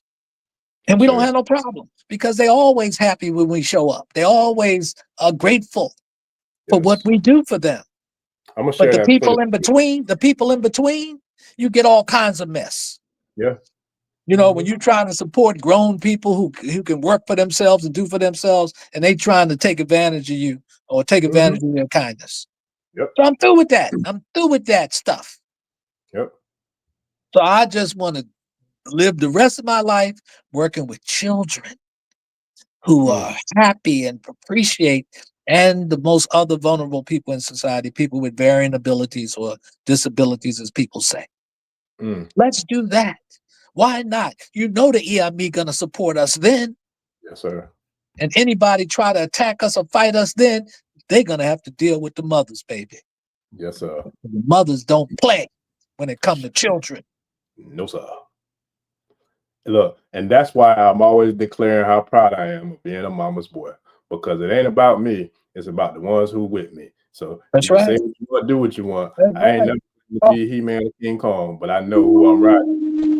I know baby. who I'm riding with. So you can Look, go ahead and mess with them if you want to. But I yeah, don't want none of none it. of them. And you know the Iroke, you know, I wish I had one I with me got mine right right now. here. I don't grab You it. got it. Yep. There you go. Yes, You sir. got the Iroke. Let me put it up to the camera. Let me look at it so I can see what I'm looking at. There's a woman on there. There's a woman I on there. believe so. Like she got breasts. Yeah, that's right. That the Iroke explains the whole cosmology of the Yoruba system. Mm. The conical shape is Ori. The woman is how we come into this world. The woman is normally in the kneeling position, and often her hands are under her breast because the most sacred position that is that is acceptable to Olodumare, to the Creator, is a woman kneeling holding up her breasts naked. Baba, I was just having this conversation. Oh my God, like within this week, and I couldn't remember who told me, like where I heard the story from. Brandon could tell you because I was talking to her, and I was like, I don't remember where I heard the story about. Like I know it was either one of the elders I was talking to or somewhere I read it. But we were talking about prayer, and I said the most powerful prayer is the prayer of a mother or of a woman in a certain position. But I couldn't remember exactly what it was. So that was you who told me That's that. it. That's the birth position. Women gave birth kneeling. They gave birth kneeling. So even today, if a woman comes up to you in Yoruba land or wherever, and she kneels down in front of you and she asks for your assistance, if you got it, you almost got to share it with her because you know it's serious. Yes. Yes. Because she's in the birth position. Wow. You see? So that Iroke is very, very deep in terms of its cosmology and what it expresses. Wow. Yes. So we, like I said, talking about the mothers again. That's how we get here. So if you're going to be cruel to women because you can, then that's a terrible mistake. Because she can destroy your destiny. And often, if you have, like you said, the importance of your relationship with your mother is so important because, if your mother's praying for you and she's a balanced, harmonious, peaceful soul, then she's got special powers. Then she can block all the other crazy women that's trying to mess you up because you decided to leave their ass. Yes, sir. That's real. And the grandmothers too. Because look, because sometimes the women want all of you. You say they want you so much that you can't do nothing without them. What did Abdul say, Baba? Oh God. I'm sorry. I'm sorry. Let me you say it. You say it. I ain't gonna say it. I'm already saying it. We'll get to that note. No. Abdul said, my mother didn't give birth to me for you. That's what he said. My mother did not give birth to me for you. So when you deal with this ultra possessiveness that some women have, not all of it, it's like everybody wants something from the black man. Yeah. Everybody. So if now you have your woman, she wants you, but she wants all of your time, all of your attention, everything. And you came here to fulfill your destiny. That's the most important thing, is your purpose in life. Yeah, marriage is fine, all that, but you didn't come to this world to get married. You came to this world to express your qualities and to live your purpose. So you can't let nobody hijack that, not even your woman or your wife. You can't let them hijack that. And vice versa. Women have things to do too, of course. And I'm not trying to say anything negative about that. Like that too. It's but the thing is, men, we have to lead. We can't build a nation if the women are leading. Has to be balanced. The men, we've got to lead. So we got to start behaving that way. Yeah, because women ain't gonna follow a man they don't respect. And that's fact. Yeah, that's right. That's fact. So all those things are in line with us trying to make a better world. Is actually handling our roles, our human roles, our gender roles properly. Yes, sir. So we can get the best. Every nation that handles that properly is really growing. They're more stable. The children are more balanced, and and what have you. You see? That's really, really important. But in America, everything's abnormal in America. Oh yeah. They say it's dangerous trying to be normal in an abnormal society. Yes, that's facts. That's why we got to prepare ourselves to get out of here. That's facts, or at least have dual citizenship. You see, and have a place in Africa or wherever you decide to be. America is not. America is not a wonderful place for us. And sometimes, other places don't have to be wonderful either, but we got to really try our best to bridge the gap between Africans here in the Western Hemisphere and Africans on the continent, because we've got wonderful people in both hemispheres. Yeah. But we cannot. We got to bridge the gap, as well as teach our brothers and sisters on the continent how to treat us, because some of them don't know. Yeah. And that me personally, you've been to way more places and countries on the continent than I have, but I only experienced it in Nigeria, and I didn't experience any of that in Ghana. Ghana was love. It was dope. Yeah. It was nothing but love. You know what I'm saying? I ain't gonna say it wasn't no little sideways, little F-boy energy, because that's impossible. But for the most part though, like Ghana was it was dope. I didn't really get none of that BS. Yeah. It was dope. That's right. That's right. Well, I was told by a Ghanaian, several Ghanaians have told me, men and women, that Ghanaians they don't like to see blood. I could tell. I mean, I could see that. Because they don't like to see blood. It was love. It was, you know what I'm saying? It was just a whole nother vibe and energy from nothing against Nigeria, because there's so much sacred, history and historical places. Oh yeah. All that traditional. Nigeria has a war history. It's a war history in Nigeria. When I got that book, the Balogun and Yoruba history, they were fighting each other like crazy. Ibadan is a refugee city, one of the biggest cities in Africa, because people was running from war. That's the first one we stopped there when we got there. Matter of fact, I didn't even know that Sade was born there, Baba. Okay. Like the singer the musician, right? The singer. Yeah. I was so blown. I don't know how I looked that up, but I was talking about something, and she came up, and I'm like, I think it might have been my mom's actually that told me that I think she was Nigerian. I was like, for real? She's like, yeah. I looked it up, and sure enough, I'll be damned, she was born in Ibadan. I was like, that's the very first place we stopped after y'all picked me up from the airport, was in Ibadan. Remember, we got the fabric and the That's right. That's right. Yeah. I was like, that's dope. Right. Yes. So it's been wars, all kinds of wars, inter-ethnic wars in Yoruba land, and that fed the slave trade and everything else. You know what I'm saying? So in some ways, all that's true, and I know it. Look, I've met people in Ghana who, would tell me that the certain ethnic, certain tribe or a certain village that was close to theirs had sold their ancestors, 100 years ago. They still remember that stuff.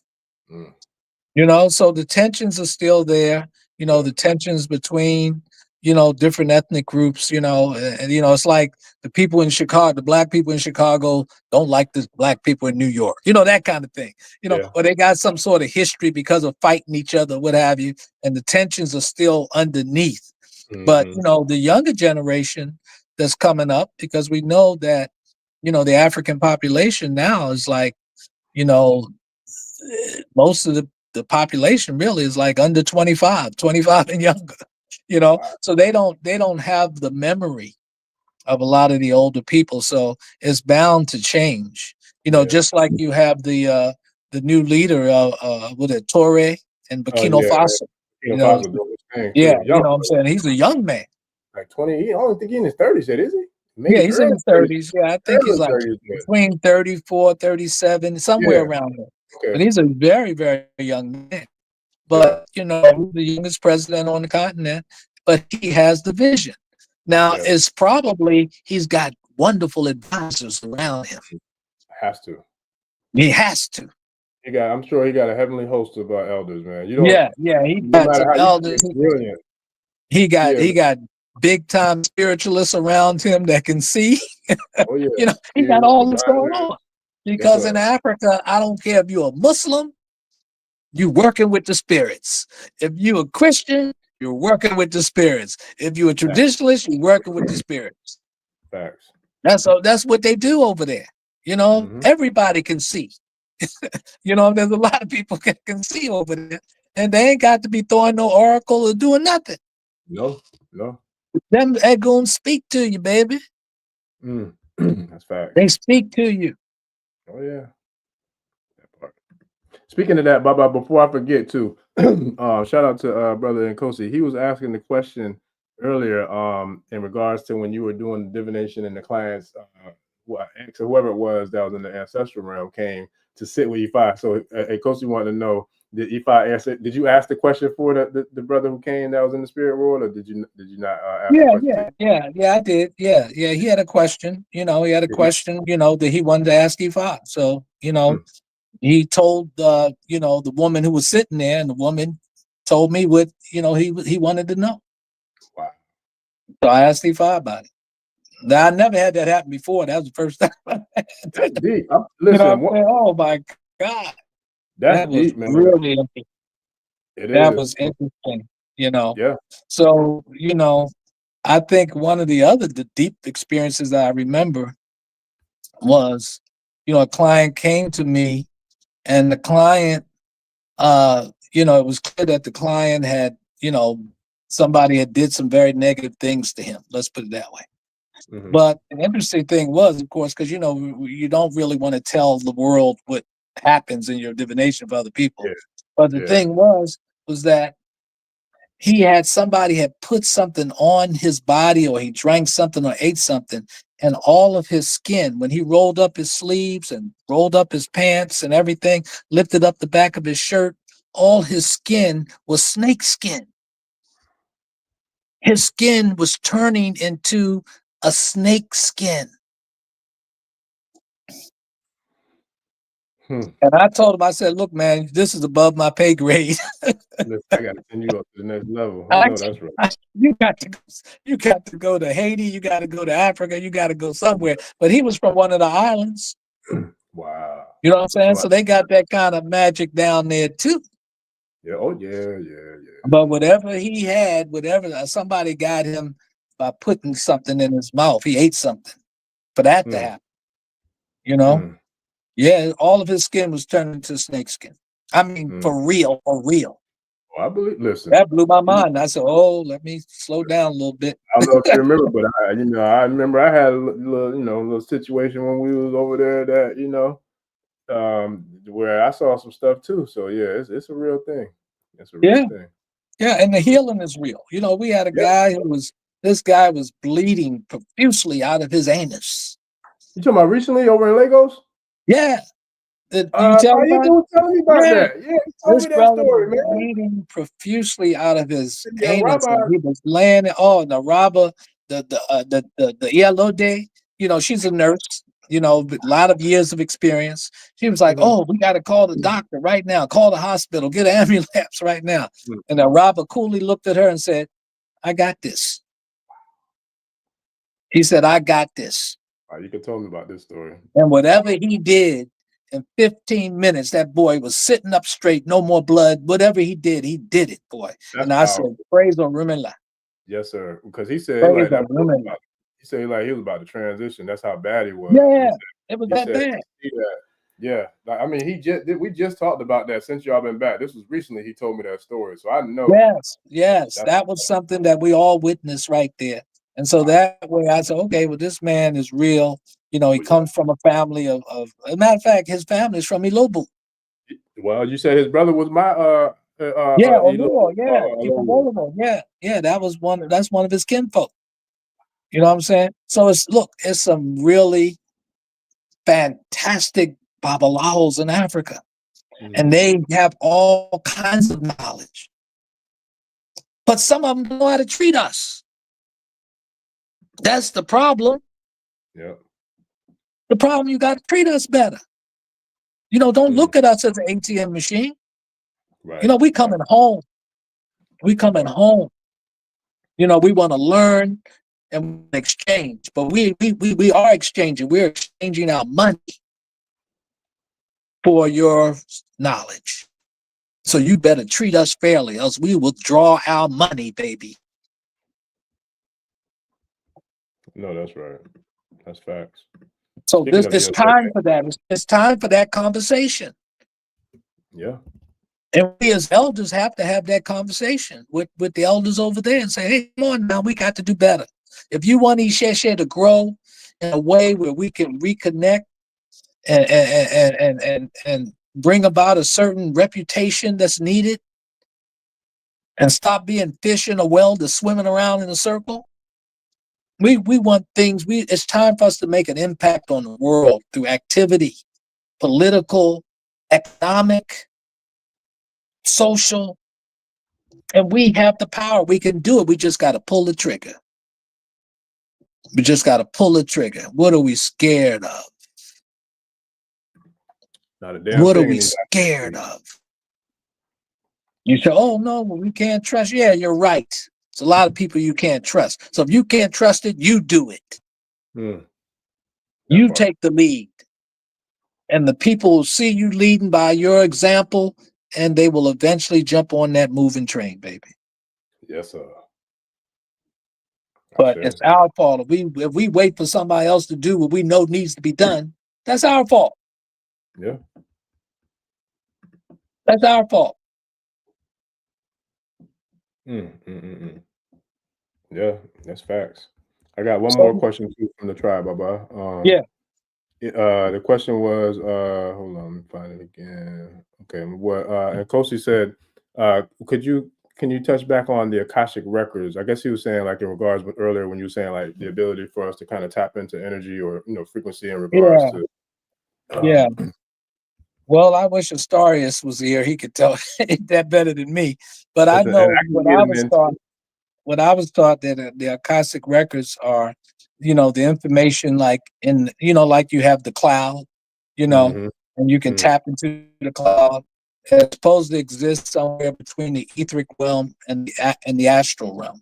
You know, it's like atoms jump in and out of the etheric web to the astral world, jumping in and out. And so all information is stored there. That's why you can dream about something or even divine about something that hasn't happened yet. Because you pulling information out of the etheric world, maybe we are in the matrix. You see? Why are you finding something out about something that hasn't even happened in your own reality yet? Something very mysterious about that. Yeah. You know? Very mysterious about that. That you can divide and tell somebody, oh, this, and it happens. Even before you get there. Listen. And listen, and Kosi, I got a lot that I'm gonna be sharing with that too, and Kosi, because this book is a powerful piece of work. It's called Nine Ether Re-Engineering by African Creation Energy. Very powerful. They got a whole series of books, man, that it goes into. It's dope. It goes into like all African spirituality. It focuses primarily on the Kemetic metaphysics space, but it also it talks about everything. It's powerful. I'm gonna be sharing like creating like training videos or tutorial type videos, sharing a lot of that information too. But good, yeah. With that, Baba, the fact that we're talking about that, right? And we're talking about like the being able to pull energy from spirit and divination and all that.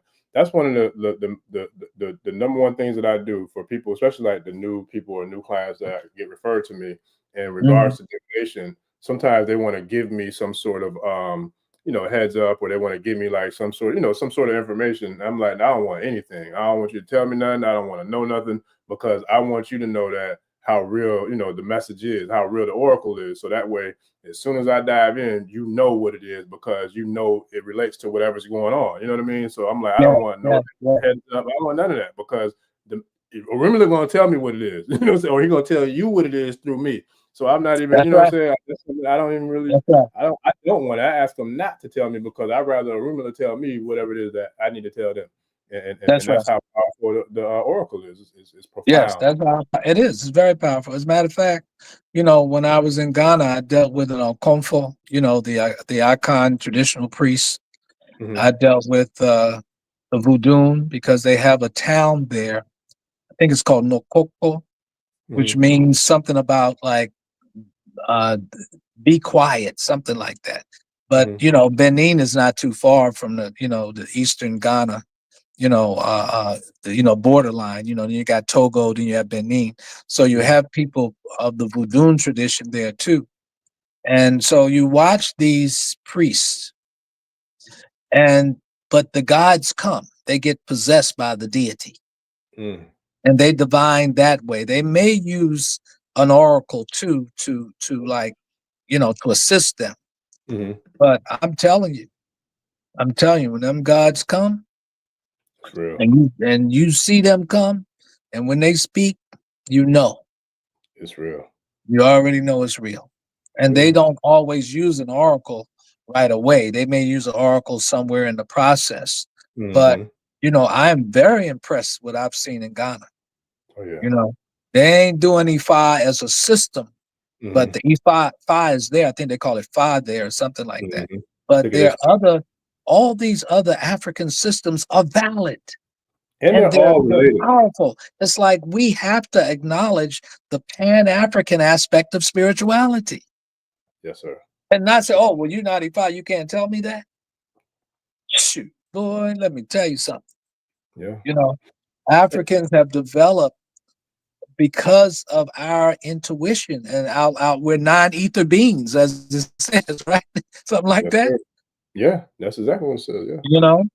But Yeah. that also exists all over the world. It's not like, because if everybody comes from that single African mother, then, There you go. yeah, because I've met, people of all ethnicities that they're like crystal balls. Yeah, They and can listen. see a whole bunch of stuff. Yeah, listen, we got a shout out to Milagros Wellness Sanctuary. She's a Reiki healer. She's been on the podcast like 2 or 3 times, but when she does my Reiki healing sessions, she don't use no oracle, she don't use nothing. And I'm telling you, when I tell you like her readings or divinations be so on point, to the point where one time my grandmother came to one of my sessions, Baba, and after it was over with, she said, "Yeah, you had some ancestors here, and one of them, she spoke very clearly. She's like, and what's her name?" And she said her name to me, Baba. I'm like, "Oh my God!" That's I'm right. like, "No, like she got That's power." right, baby. Talking about That's like right. her, That's right. yeah, Yeah. and she didn't use no tools. She just that's the No gift. tools. That's why it's Yeah. important, once again, for us to really work on ourselves on a soul level, on a Yeah, cellular level, that's it. where we can become so sincere and have so much integrity, spiritual integrity, that you don't have to be worried about people looking through you and seeing through you, because they can. That's it. They can. There are many of them that can. They can see if you're not who you say you are, or you know what I'm saying. They Yeah. already know. The young people call it capping. If you over there, if you out there capping, that's that's what the young That's people say. right. That's That's cap. right. And look, not only that, we want to be, all of us, we want to be worthy of any blessing or any reciprocity that the deities are giving us. That's it. We want to burn off this karma. That's why one of the things that I love using is visualization. So I often, when I'm in the room, or when I'm divining, or when I'm praying, or when I'm walking, doing my 5 miles a day that I'm trying to do, when I'm doing that, I visualize my body full of light. I mean, the brightest light, like 1,000,000 LEDs within. And sometimes I'll see a flame within my heart, from my root chakra to my throat chakra. I'll see a flame, a giant flame inside my body.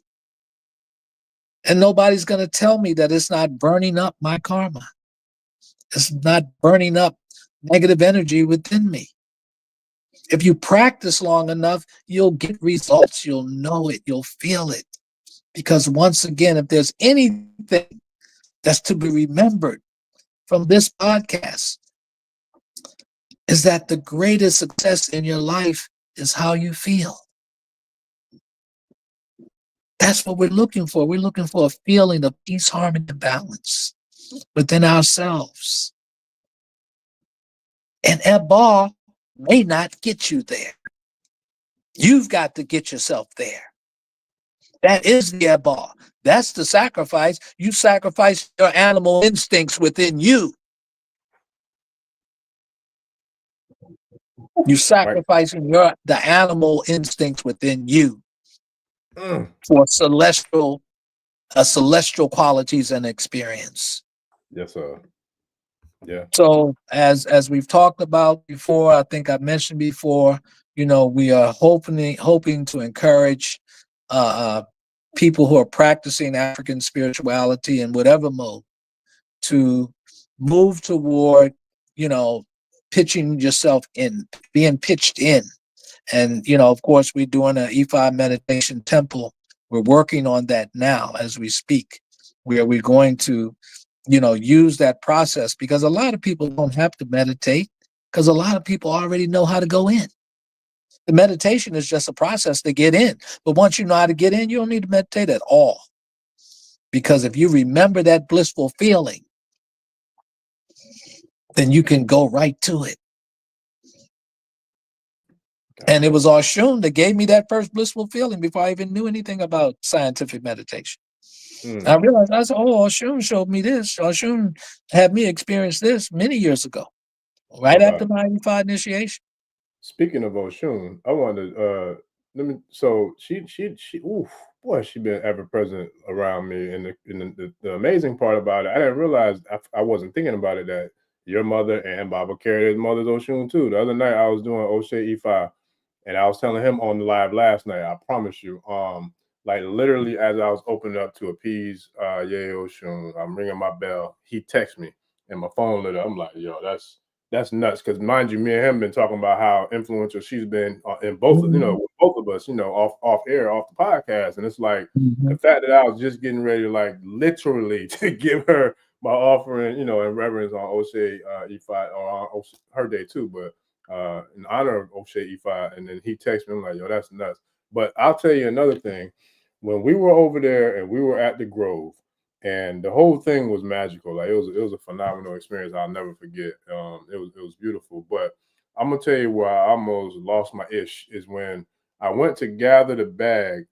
I got like 2 or 3 bags of sand. So I remember I was gonna fill up the water bottles to bring the water back from the river. But you was like, get you some water, but don't get too much, because you ain't gonna be able to bring a lot on the plane. But what you want to do is get the sand, because when you get the sand, you can take an empty water bottle, put the sand in there, and then now you regenerate, or reinvigorate the actual, to recreate the water aspects, because it has the nutrients and all the elements of the river. Yeah. And when I did that, I'm telling you, and even now with the bags that I have here, when I deal with that sand, Baba, her fragrance is still in the sand. I don't know if you remember me telling you, or me saying, like, how shocked I was about that, but Adeyinka was by me, and he was like 6-7 feet away from me now. And mind you, I'm scooping up the sand, scooping it up, putting it in the bag to bring back home. And he looked at me, he was like, Jagoon, is that the sand that smell like that? I'm like, bruh. I said, I was about to ask, bro. I said, I'm amazed. I was blown away. I've never in my life even could imagine that sand could actually have a fragrance. But her sand grove, it has a very pleasant, magical fragrance about that. Magical. There was a wonderful statement by one of the great teachers, and he said, anything that you give energy to becomes activated in the spiritual world. And I think he was talking about how, human beings have created the gods in some way, or created the deities. And so when you give energy to the deities, then, they become active in that particular environment, and other places too that they're called on. So the Oshun Grove is where people have gone for untold centuries to pray and seek Oshun's assistance. So that energy is there. That energy is set up there. So if you're collecting something from that environment where people go on a regular, asking Oshun for children, for harmony, for marriage, for all these wonderful things that all of us human beings desire. These are noble desires. You don't go to Oshun and ask her to, buy you a new car, get you a new car. I mean, you can, but I mean, those are not the things that people go to the Grove for. You go to the Grove for noble desires, things that are going to improve the quality of your spiritual life, or your spiritual growth, or your happiness and your joy. This is something that we're all looking for, because there's one thing that's higher than love, and that's joy. And a shout out to Ayomi, my joy. So Sure. once again, like you said, this is a wonderful opportunity to express ourselves. And I've got some other spiritual stories that I wanted to tell, but we'll be on for 3-4 hours. I can't do that. I can't do that because I know you got to do what you got to do. Well, no, look, we running back, man. Look, I holler at you off air, man. Let me know. Listen, you know me. Okay. All right. I'm all for it, and the tribe Yeah. love it too. Like I'm seeing in the comments, like they like, yo, between last night's live and this night's live, somebody was like, man, I don't know if they said they run out of ink or running out of pages in notebook or something like that. Long story short, they loving it, and I'm loving it. So we here for it, man, for real. Yeah. Well, like you said, Oshun is joy. She's laughter. She's kindness. She's sweetness. She's treating people well, as well as treating yourself well. Now, I got to get better at that. You and me both. I got to get better than that. But it's something that was this. Brother Yaki, the Dr. Yaki. Sounds familiar. That name sounds. He's on YouTube a lot. Yeah, he's like into like the metaphysical, the food and the diet. And, yes. I know his work. Yes. Work. And Oshun also talks about what's happening in your mouth. Yes, and in our bodies. Your teeth. Your gums. And he said, why do you think the slave buyers, before they would buy a slave, they would look inside your mouth to see what's going on in your mouth? They could determine by looking at your teeth your longevity. Yes, that's facts. That is facts. So I just want to throw that out there. Take care of your mouth, good people.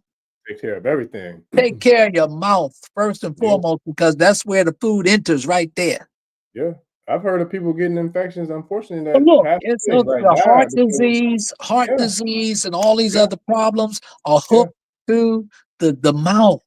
Yes. And the teeth and the gums. If you got sickness there, get it taken care of.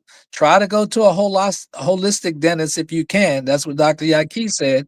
And avoid, some of us still got mercury in our mouth from fillings years ago. Yep.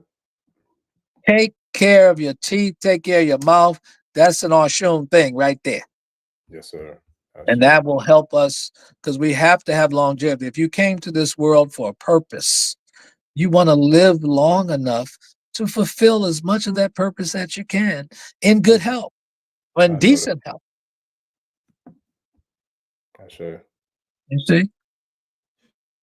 All right, I'm done. I'm gonna holler at you, Baba, because like I said, I definitely want to do it again, man, and run it back. Okay. It's been amazing, and I give thanks. I was telling Baba Keita last night. As a matter of fact, speaking of him, I was telling him last night because he was sharing a testimonial that he received. I forgot on what platform, but from from someone who's I guess been impacted by his work, and it touched him. And I'm like, and I listened to him, and it's funny because we talked about it off air, but then we talked about it on air too. And then when he finished, I was like, Baba, I said, and I'm gonna quote Professor Kaba with that, but I was like, Baba, I'm surprised that you're surprised, to hear that. But at the same time, it's like, he's a very humble brother, just like you are. Like y'all are too. Like y'all got crowns, y'all got titles, like, and y'all have a very significant body of work that you've contributed to this culture that is monumental. I'm talking about Mount Rushmore in America, Mount Rushmore monumental, and dare I say, damn it, the globe, because I'm biased because that's my lineage. So with that, I'm saying that's like the Mount Rushmore in my eyes, and it's like for me knowing how much and how impactful his work is from my own perspective, but also all the people who I know that's in the tradition, new or old, I'm like that. I'm not surprised by that. Like you earned that. And same thing with you, same thing with It's like, so for me, I take so much tremendous pride in doing this work, man. It's like, like you were saying earlier, everybody's not in it for the right reasons. Everybody doesn't do the right things, and everybody's not striving for Iwa Pele. So it is, hating, jealousy, animosity, all that bullshit or whatever. But I don't care about none of that, because it doesn't stop from me from doing what I love to do, and also knowing that I feel committed and obligated to the teachers who paved the way. So I have this internal joke or phrase that I say to myself or people who are close with me, where I'm like, the people who don't like what I do or like what I say or who's not cool with how I move or what I do, I'm not worried about that. And I'm not going to even come for you to try to get no straight and none of that, because my thing is this: don't come at me. You need to holler at my teachers. And you ain't gonna have, you're not gonna have your way with not one of them, let alone all of them. So it's like, it's not about, you know, any of that, because every single person who I look up to and who I admire their work ethic and all the things that they do. And then I think for me, like the number one thing that really takes it to the highest level for me is like the fact that the humility aspect, like knowing and contributing and doing it strictly and sheerly for the love. Like even the episode that I shared with the queens, with the IJ of the temple, your daughters, when I had them all here, and it was your daughter who said about like she does this for the love. Like she really believes in this. She believes in Orisa. She believes in Ifa. Like this ain't no, you know what I'm saying? This ain't no facade. Like she really believes this. Like, and I'm like, man, listen. But I know that because I've learned and I've been blessed to be, you know, taught by y'all. And it's like, that's a real thing. And I feel like to see people who do it the way y'all do it, and y'all do it for the love, and you do it for the culture, you know what I'm saying? But and you don't put yourself on a pedestal to look down on, or, you know, as if you're above anybody.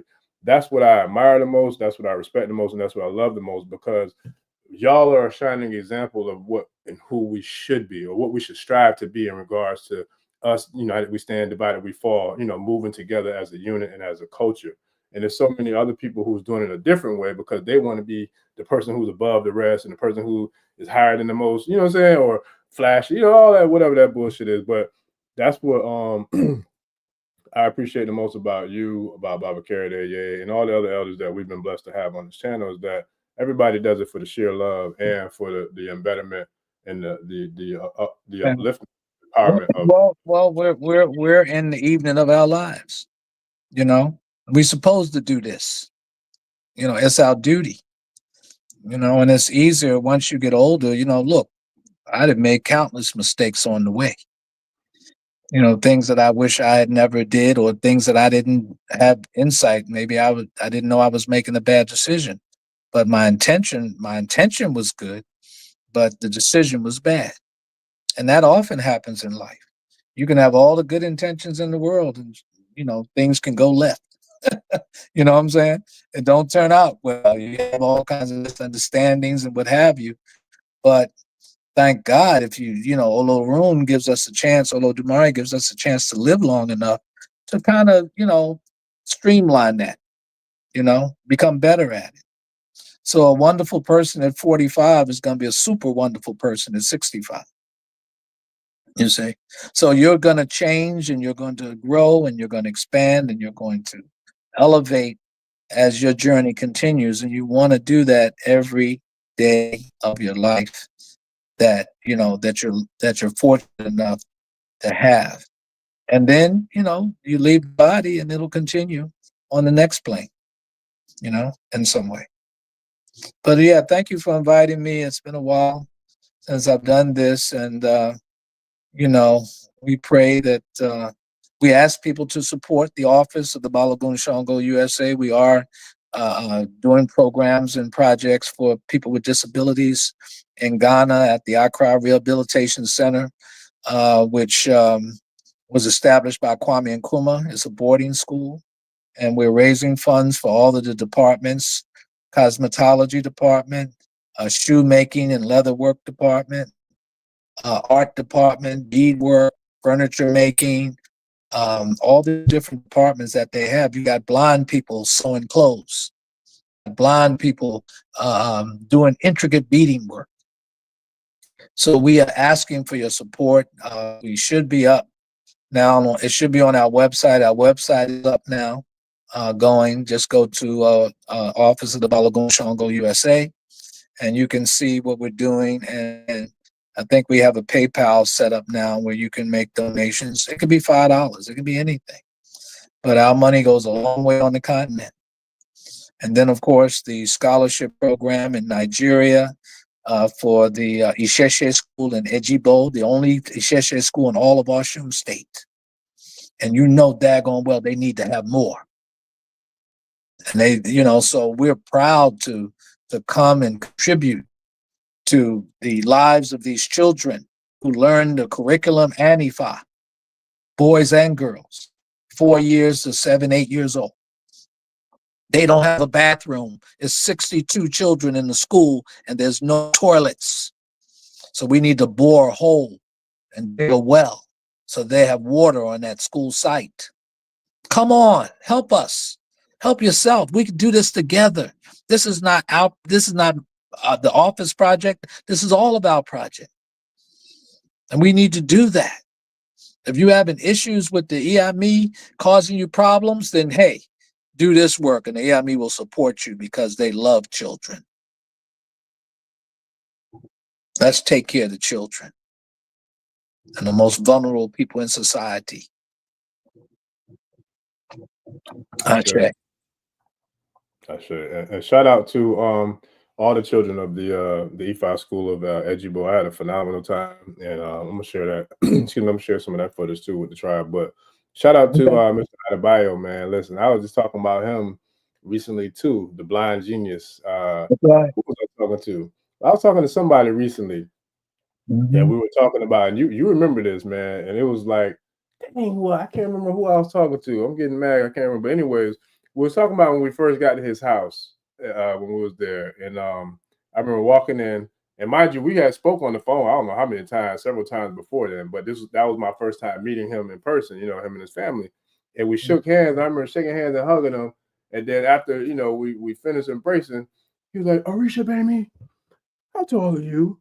Are you 6'2"? And are you?" I was like, man, he said how tall I was, what size shoe I wore. And he's like, "Do you play basketball, Risha, baby?" I'm like, yo, I looked at all y'all, my mouth hit the floor. I'm like, what? It blew my mind, Baba. Like, I was just like, yo, this is nuts. Yeah. It's not like I didn't know he was blind. I knew that. But the fact that I spoke to him and I meet him and he sized me up like he looking dead at me, like that rocked me. It rocked my world in a positive way. But in hindsight, I've thought about that and meditated on it too. And what happens is when we lose one of the senses or one of them is taken away from us, and a lot of people probably already know this too, but the rest of the senses become a lot more empowered and a lot more magnified and heightened. So what I feel like Spirit spoke on my heart and within me after that experience, after meditating on it for a while, was that his physical eyes might not be able to see, but that don't have anything to do with his third eye.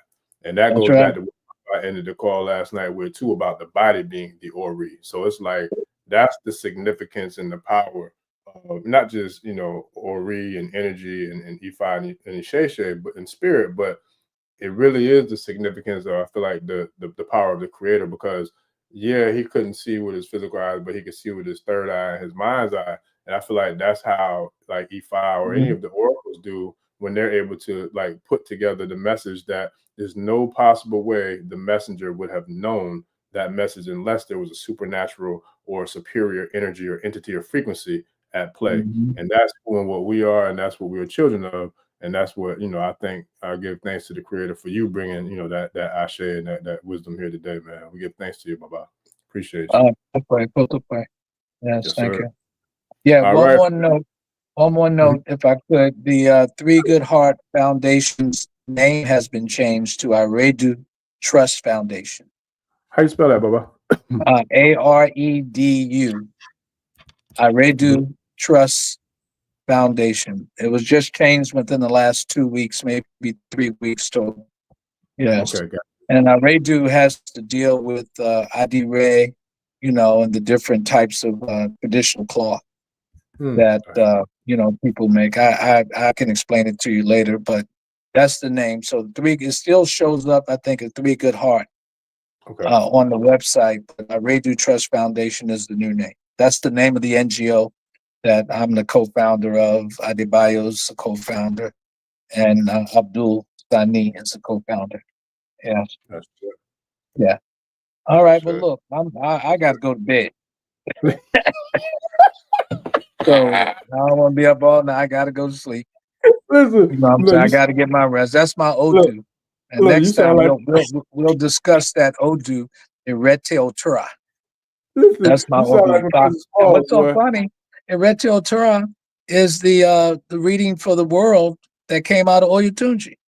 Get out of here. Yeah, Oh yeah, you Retio did talk Torah. about that. Yeah. I think you talked about that a few weeks ago when Yeah, we I talked. A few watched days it ago when we talked. on Let's Talk Ifa, the Yeah. podcast. Yeah, I watched it on. I watched the reading of the world, the reading of the year for African Americans, and also I think it was another reading as well. Yeah, so I support those young men. They're doing a fantastic job Yes, as sir. well. But yeah, that was my Odu. I said, oh my God, okay.